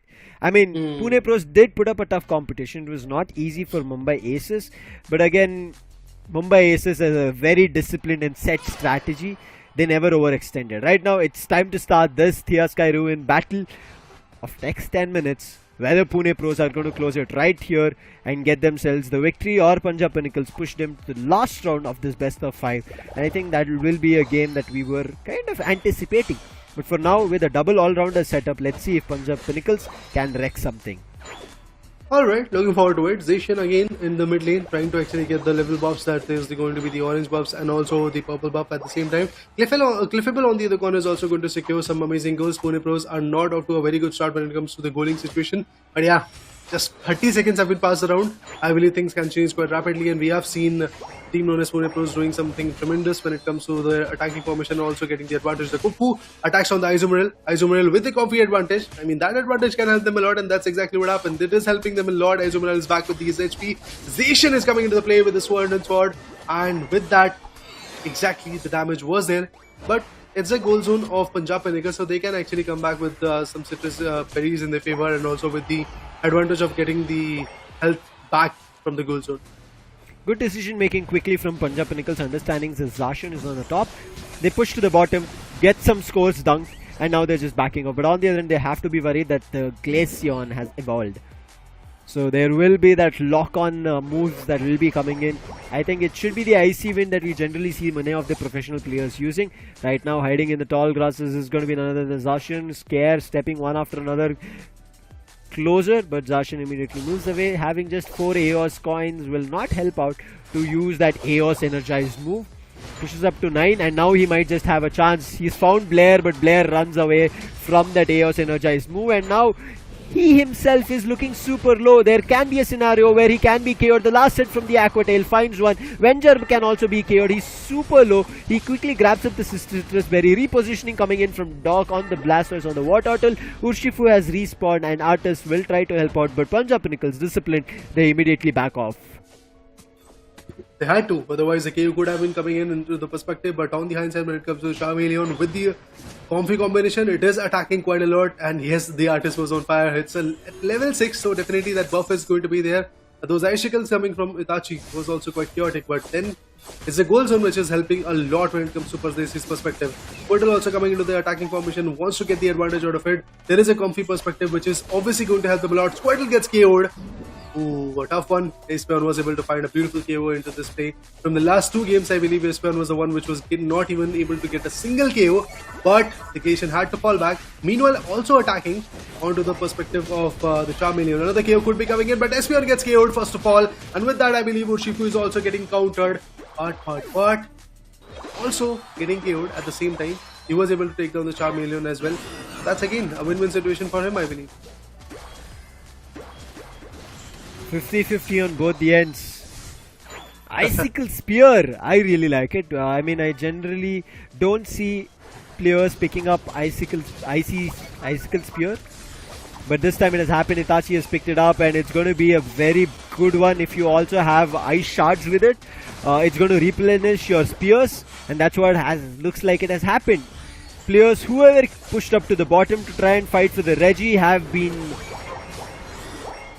cleaned up, and sent back to their bases. And in the meantime, understanding that Punjab Pinnacles have no say in what happens in the bottom path, they push to the top path, take Regieliki as the Regi was being taken down at the bottom, the Regi Rock.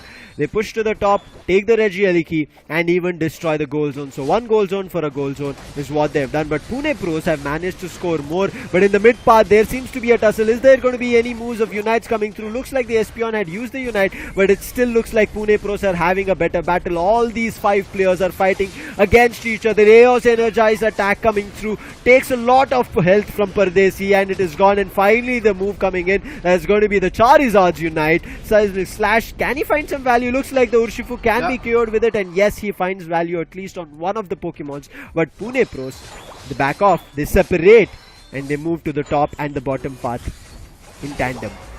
That's the beauty of Pune Pros. They know when to fall back, they know where to fall back, and they know exactly when to switch up the competition, and that's exactly what they're trying to do. Getting the goal zones in their favor, destroying it already. The top lane goal zone and the bottom lane goal zone is done and dusted. I believe same goes for Pune Pros as well, because their goal zones are also getting obstructed, but the bottom lane first goal zone is already there. Top lane first goal zone is already destroyed. Urshifu is approaching from that top lane. Meanwhile, the contestment on the back ends in the jungle of Punjab Pinnacles is going on so that they can get the level buffs, and that Comfy is obviously helping them a lot, whether it is Espion it is on, or the Slowbro, or the Charizard, or the Azumarill. Every now and then that Comfy is actually creating that X factor for the team, but now I believe the focus is a little bit more on the bottom lane because the Reggie is about to come. There'll be a Regi on the top as well. And Urshifu is the one this time guarding, waiting for that time. But in the meantime, Punjab Pinnacles are already have position in that place. Battle for the bottom Regi has started. Regiice will be quickly taken away. The last hit, the Sovereign Sword coming through. I think it's an overcommitment of the Sovereign Sword, but nonetheless, if you want to secure, you go use the Unite. Slowbro's Unite comes through, but what just happened? Players just teleported to their bases. They're like, oh, let go of the Slowbro. Doesn't matter if you united. We want to take the Regieliki on top. Unite's coming across. There are KOs that the Charizard is finding. Might find another one, but immediately gets hit. The Comfy was unable to heal his teammate. Whoa. Along with that, Scare goes down, and that's going to be a big 2 KO streak for none other than the Zacian. They'll be more than happy. That good time call of repositioning. Now they'll be able to take this Regieliki without any trouble. Yeah.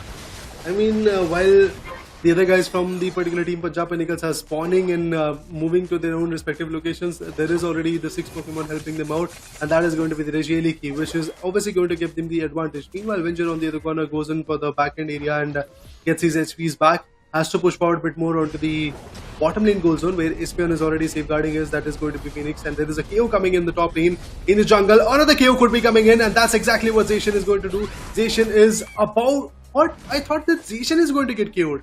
But all of a sudden, Zacian counters back. Back and forth. Punjab Pinnacles might be looking a little bit on the backside of it. They don't have much control, but they're giving up a fight, making sure Pune Pros don't easily get closer. Quickly talking about levels, Zacian is at level 13, and then next their attackers, one is going to be the range, and then is going to be Urshifu. That's going to be all-rounder level 11 and level 12. On the other end, the all-rounders that we can see are at level 12 and level 11, level 12 on the range attacker as well. So there is no Pokemon at level 13. Zacian can pick up that advantage if it pushes up. It also has 50 Eos energy, 30 seconds on the clock. There will be, looks like, another battle for the bottom Regi, because in the next 5 seconds we are going to be seeing the bottom Regi to be spawning, and again it is going to be a start coming in from none other than the Glaceon. There is a move that the Slowbro is doing, but before the Slowbro I think can get closer, the Regirock will be secured from Pune Pros without any trouble, and now it is going to be 15 seconds on the clock. They have to get for the Rayquaza battle. 113 to 188. Can Punjab Pinnacles make the right decisions? Right decisions is all that matters at this point. Look at the swallows that are coming from Zacian, and Pardesi is about to get countered. If Pardesi, the Slowbro, is going to get countered at this point, Rayquaza stealing is going to be a little bit more easier, but no, that's not the case, because there was a beautiful situation where Slowbro was about to survive, but the Glacian denies the fact. Oh, what is that? Urshifu nailing 100 goals in his favor. Blastoise on the other corner is already getting fired up because he's getting countered, but with that beautiful berry in his favor, he is going to be a little bit more faster on the movements. Cliffable comes up with a beautiful support system, and I believe at this point Blair and the Comfy, to be honest, are just trying to figure out how they're going to counter the attacks that are coming from Pune Pros, and it's really important for them because the Rayquaza stealing, if it is actually going to be in the favor of Pune Pros once again, that could be it.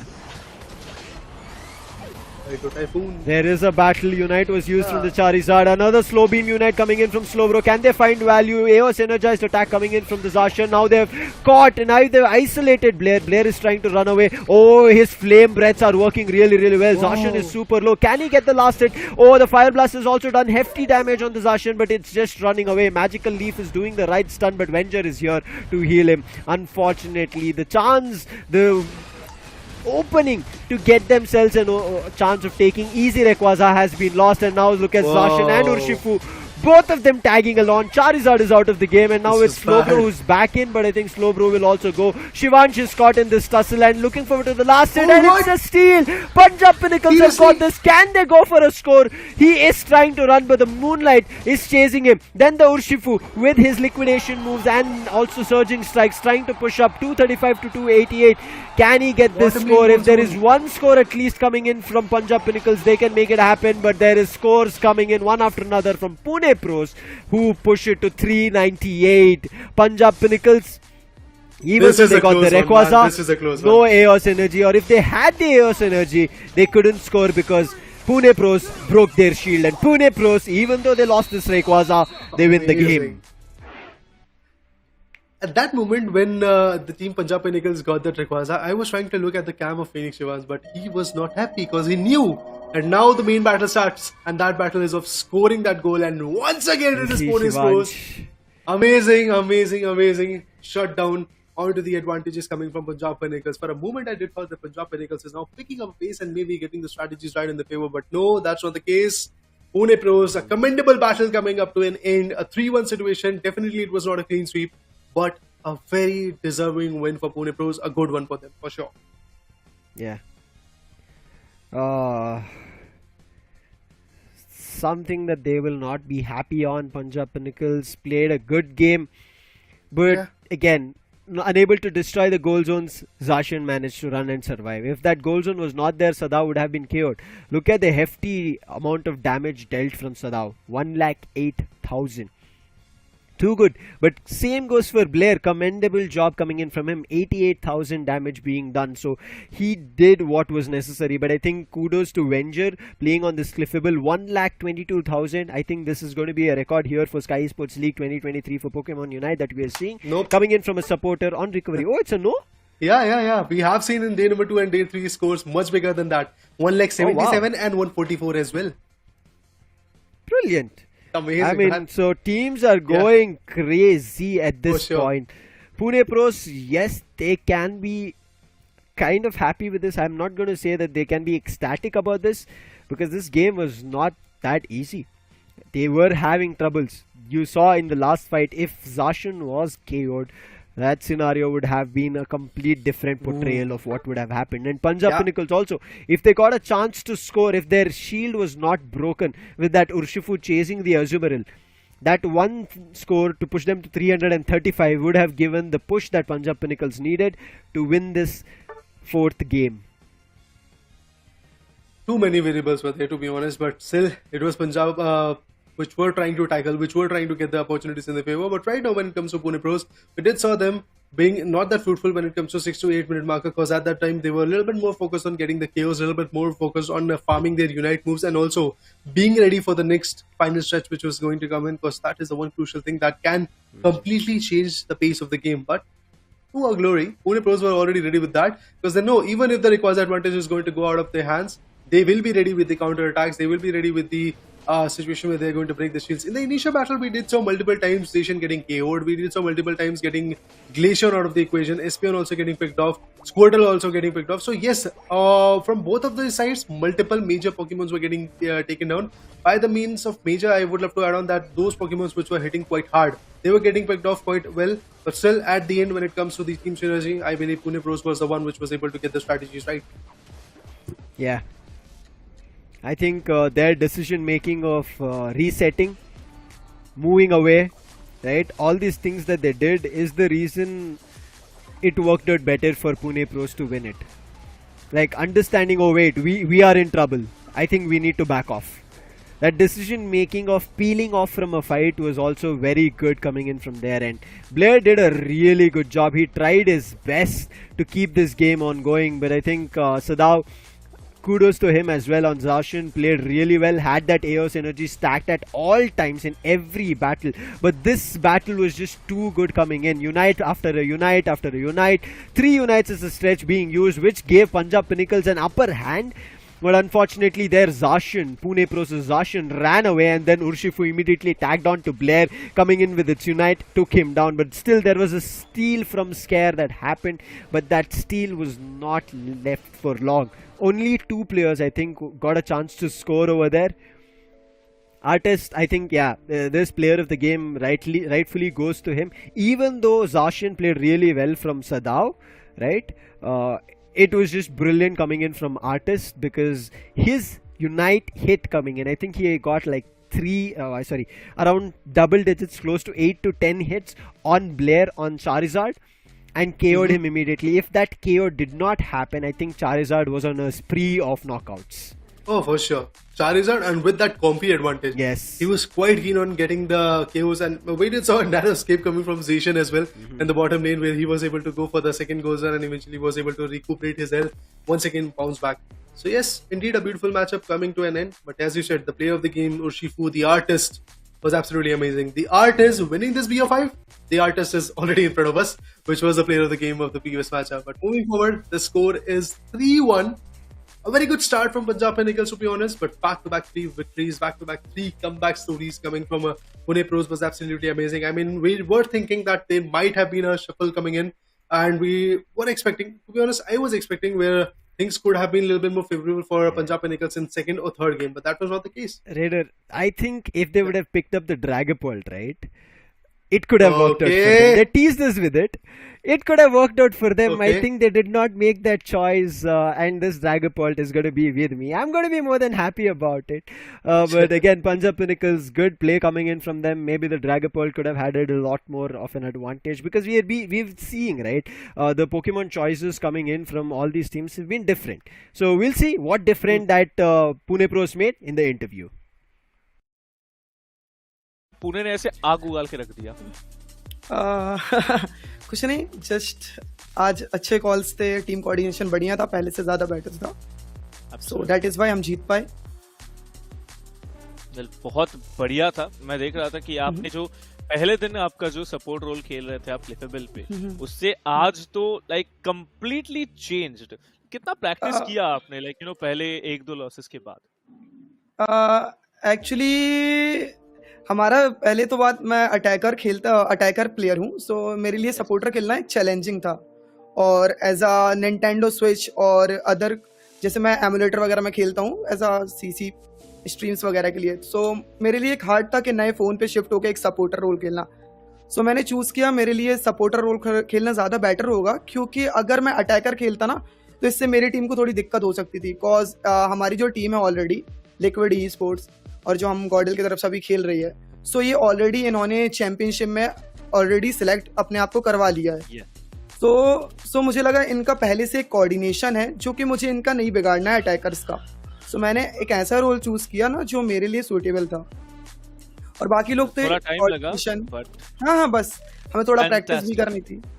Yes, आज मजा आ गया, specially जो last game, I mean last game नहीं, आई से पहला game ना, I guess पहला game भी आप लोगों का था, वो एशियन का यूनाइट, वो थोड़ा सा जल्दबाजी हो गया वहां पर। वो एक्चुअली हमें मेल्ट नहीं करना चाहिए था, बट हो जाता है सिचुएशंस में। नेक्रोस, अगर आप कुछ पूछना चाहते हैं। वेल, फाइनल राउंड पे आपने जिस तरीके से क्लिफेबल खेला था, जो सपोर्ट आप कांस्टेंट प्रोवाइड कर रहे थे, मतलब क्या आपने वहां डिसाइड कर लिया कि लाइक कुछ भी हो जाए जेशन को हम पूरा सपोर्ट देने वाले हैं, just to go all out? तो ये चीज तो सबसे ज्यादा इम्पोर्टेंट थी। जेशन के पास अगर कॉम्फी नहीं है ना, तो उसे सपोर्ट सबसे ज्यादा इम्पोर्टेंट है। हमने सोचा था ना कि अगर हमें कॉम्फी मिलता है, और हमें वैसे ये चीज पता थी कि अपोनेंट टीम कॉम्फी लेने ही वाली है, अगर हम नहीं ले रहे ना तो अपोनेंट टीम कॉम्फी लेगी। सो अपोनेंट को कॉम्फी मिला, सो हमें एक ऐसा पोकेमॉन चाहिए था जो उन्हें शट डाउन करवा सके। और जेशियन अगर खेल रहे हो तो ऑफ कोर्स एक सपोर्टर चाहिए है, या तो वो क्लिफेबल है या तो कॉम्फे। हम ब्लीसी भी खेल लेते, बट ब्लीसी से बेटर सपोर्ट आई थिंक अभी के टाइम पर क्लिफेबल दे सकती है, जैसे आपने देखा ही मैच में। That is AoE why. इसलिए healing मैंने तो जैशियन को बहुत कभी नहीं छोड़ा. यस एंड आई थिंक वो सबसे एक गेम चेंजिंग मूव था जरूर. एंड जेशियन जाके जब लिटरली 10-20 एचपी बचे हुए थे वहां पर उन्होंने सबसे पहले 4000 फिर कॉन्फी का क्यों निकाला ओपोनेंट के जंगल में, वो भी एक वो तो एपिक प्ले था. बट आगे के आने वाले जो आपके मैचेस है उनमें से आपको क्या लगता है आप लोगों के लिए सबसे स्ट्रॉन्ग ओपोनेंट कौन रहने वाला है? एक्चुअली मैं कहूँ तो ज्यादातर अच्छी टीम से हमारा बैटल ऑलरेडी हो चुका है. ज्यादातर जो टीम अच्छा खेलती है जिनका ओल्ड टीम्स हैं काफी सारी पहले से खेलती आ रही हैं टूर्नामेंट. और ये वैसे बाय द वे हमारा नया टूर्नामेंट है एकदम. हम अभी उतरे हैं, सारे के सारे प्लेयर्स न्यू हैं. सो हमारे लिए ना एकदम से अभी हमने शुरुआत ही एक ऐसी कर ली कि बूम, हमने शुरुआत ही खतरनाक से करी है. सो अब हमारा ऐसा चलने वाला है इजी. देखते हैं फिर भी कौन चैलेंज देता है. I mean all the best to everyone else. Thank you so much. Sir आप बहुत टाइम से खेलते हुए आ रहे हैं पता है कि देखिए आप सिंडरेज बहुत ज्यादा खेलते हैं, तो एनी चांस की मान लीजिए कि आप 2-0 लीड कर रहे हैं तब हमें वापस से शायद सिंडरेज देखने का मौका मिले? एक्चुअली ना जैसे कि मैंने बताया इस टूर्नामेंट में मैं एक अलग अपने फोन पे शिफ्ट होकर एकदम मेरे लिए नया एक्सपीरियंस है और मैं टीम का कोऑर्डिनेशन बिगाड़ना नहीं चाहता. सारे अटैकर्स मेरे अच्छे हैं, बस उन्हें ना थोड़ा सा एक सिंक होने की जरूरत थी हमें 2 मैचेस में पिछले. तो बस वो थोड़ा सा प्रैक्टिस चाहिए है, बस सिंक होना है और उसके बाद में तो बूम थोड़ा टाइम लगेगा. All the very best to you. Thank you so much. आप हमारे साथ थैंक यू सो मच. बहुत अच्छा लगा. Thank you so much. Thank you. Necrose देखिए एक चीज तो तय हो चुका है. See, I told you. He is an all-rounder, a ranged attacker player, not used to these support players. I keep watching him on stream. So I thought about it, why is this? But at the end of the day, I also mentioned that it's a team decision. And as you said, he doesn't want to break that synergy and that the team is working for the global and the bigger stages. He wants that to keep it ongoing. But yeah, this shift from him also, I've seen him that switch or emulator, but right now going to a phone itself is also tough. When you are accustomed to a platform and you're switching platforms one after another, it does kind of trouble you. But I think now the entire team of Pune Pros and Venture together have worked out really well for at least this game. Let's see how far they go from here, Raider. From here to the victory is going to be really important for them. But all in all, we'll get to see what is the impact for today's 2 matches in the leaderboard. To be honest, Bangaluru Crushers, the Giants are at top by playing 3 matches, winning 3 matches, 2 clean sweeps in their favor. 599 is the average goals as we were predicting in the previous caster deck.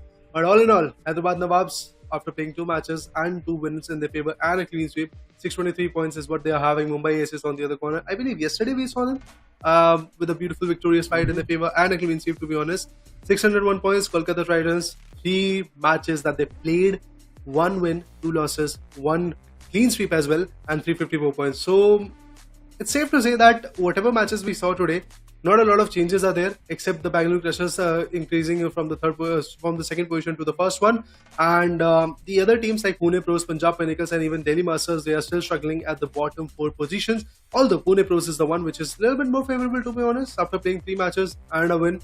They are definitely confident, but look at the number of points. It's kind of similar. Average goals were also quite similar between the Pros and the Pinnacles. Yeah. That means Pune versus Punjab. That's what I said. It was a little bit close. Now we will see what Punjab Pinnacles can do. The next upcoming matches, we are going to be seeing Chennai, as Aapka Poke Gamer mentioned.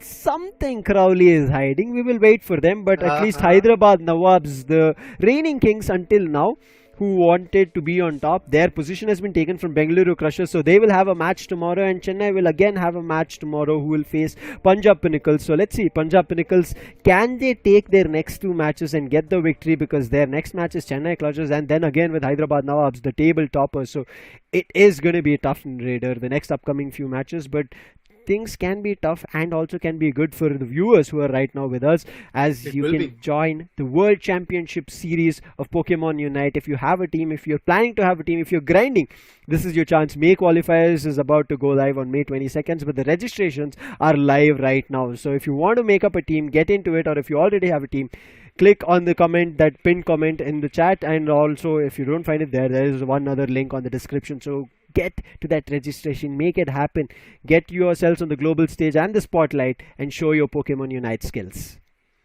Definitely, guys, go for it and make sure to follow. If you want to know what is happening in a day-to-day situation between these 8 elite teams, 8 major cities, there is a Instagram page for each individual city. You can go ahead and follow that. And if you want to get an overall view of the Skyesports and its whole tournaments and IPs coming in, and also about this League 2023, you can go ahead and follow them on Instagram handle. But I believe that's a wrap, Lucifer, for the day. And we did saw 2 beautiful BO5s coming to an end. Tomorrow, again, similar schedule is going to be there. Teams will be a little bit more different, but then again, BO5s are going to come into the play. Clean sweeps or not the clean sweeps, decided rounds, whatever it is going to happen. But for today, we are going to take a leave. And bye-bye, guys. Peace out. Thank you for joining us. It was Raider and Lucifer on the desk for the day. Peace out. See ya.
I can feel your energy. It's like you're standing next to me. You're forever on my mind. You're forever by my side. Won't you hold me closely? I don't wanna fade away. Please just watch over me. It's not easy. Your love is immortal.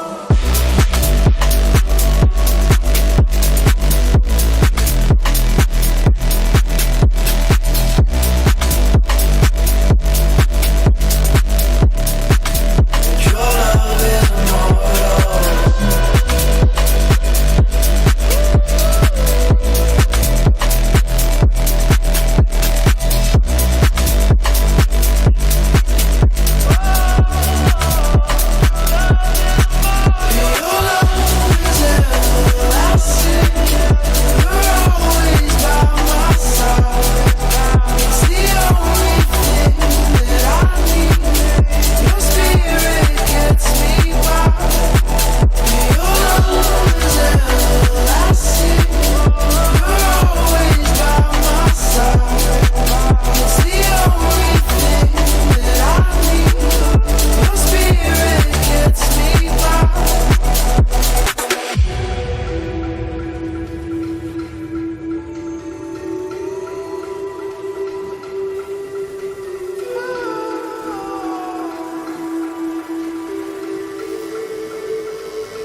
take.